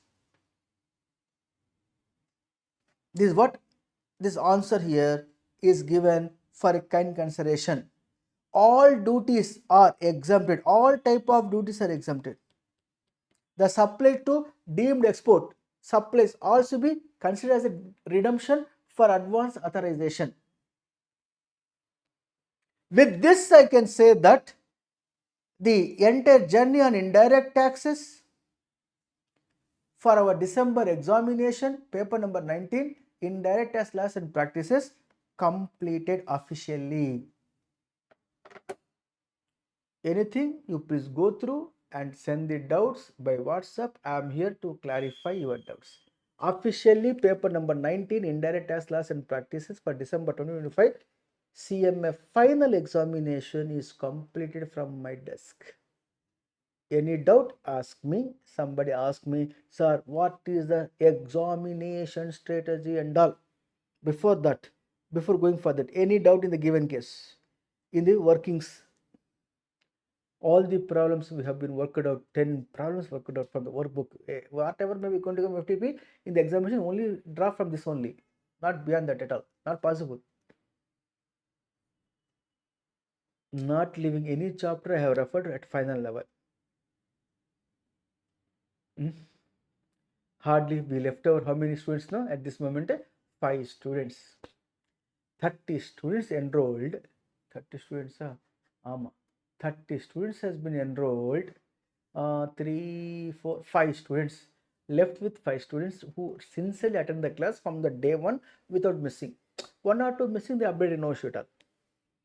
This what, my dear, we wanted to have the stability to gain the ability.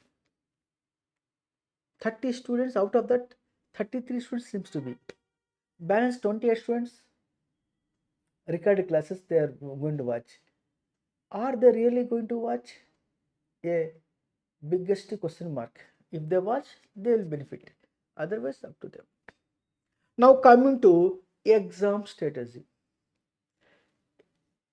time management is important.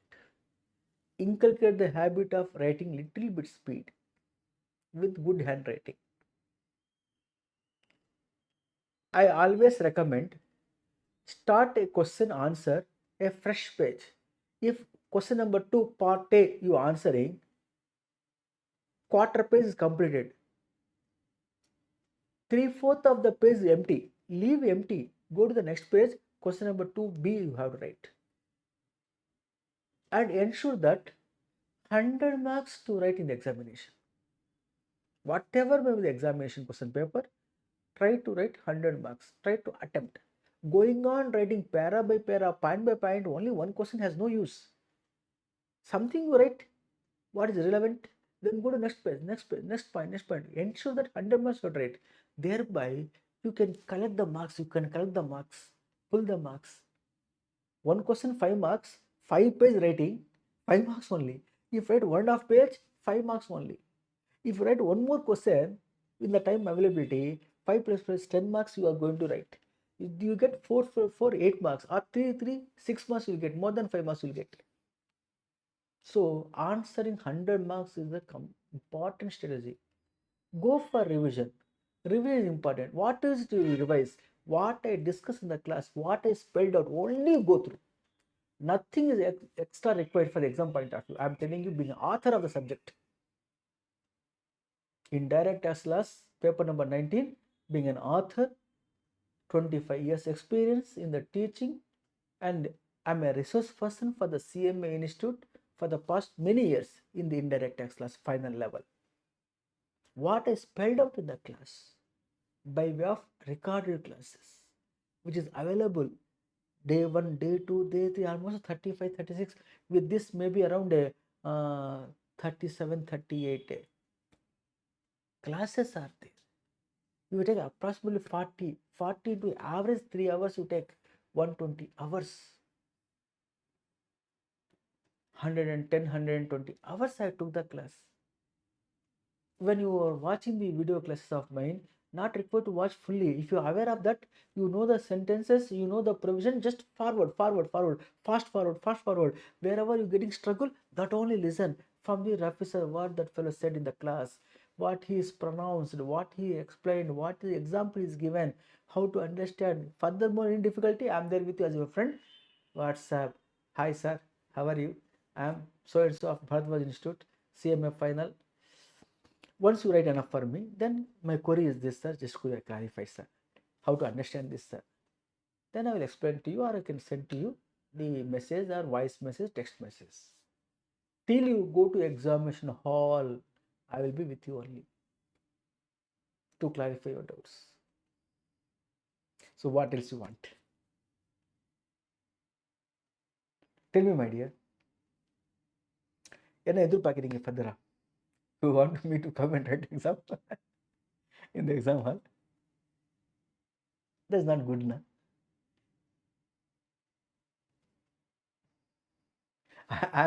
I'm supporting to my student.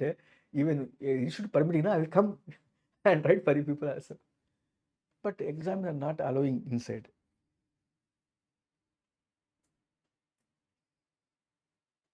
Any further more doubt, my dear friends?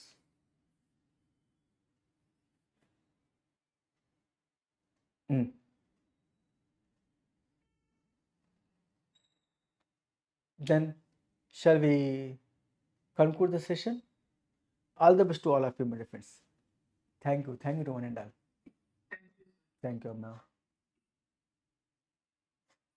Thank you, sir. Welcome. Thank you. Thank you, sir. Thank you. All the best to all of you for the exams. Thanks so much to all of you. To all of you, all the best for the exams and for your future.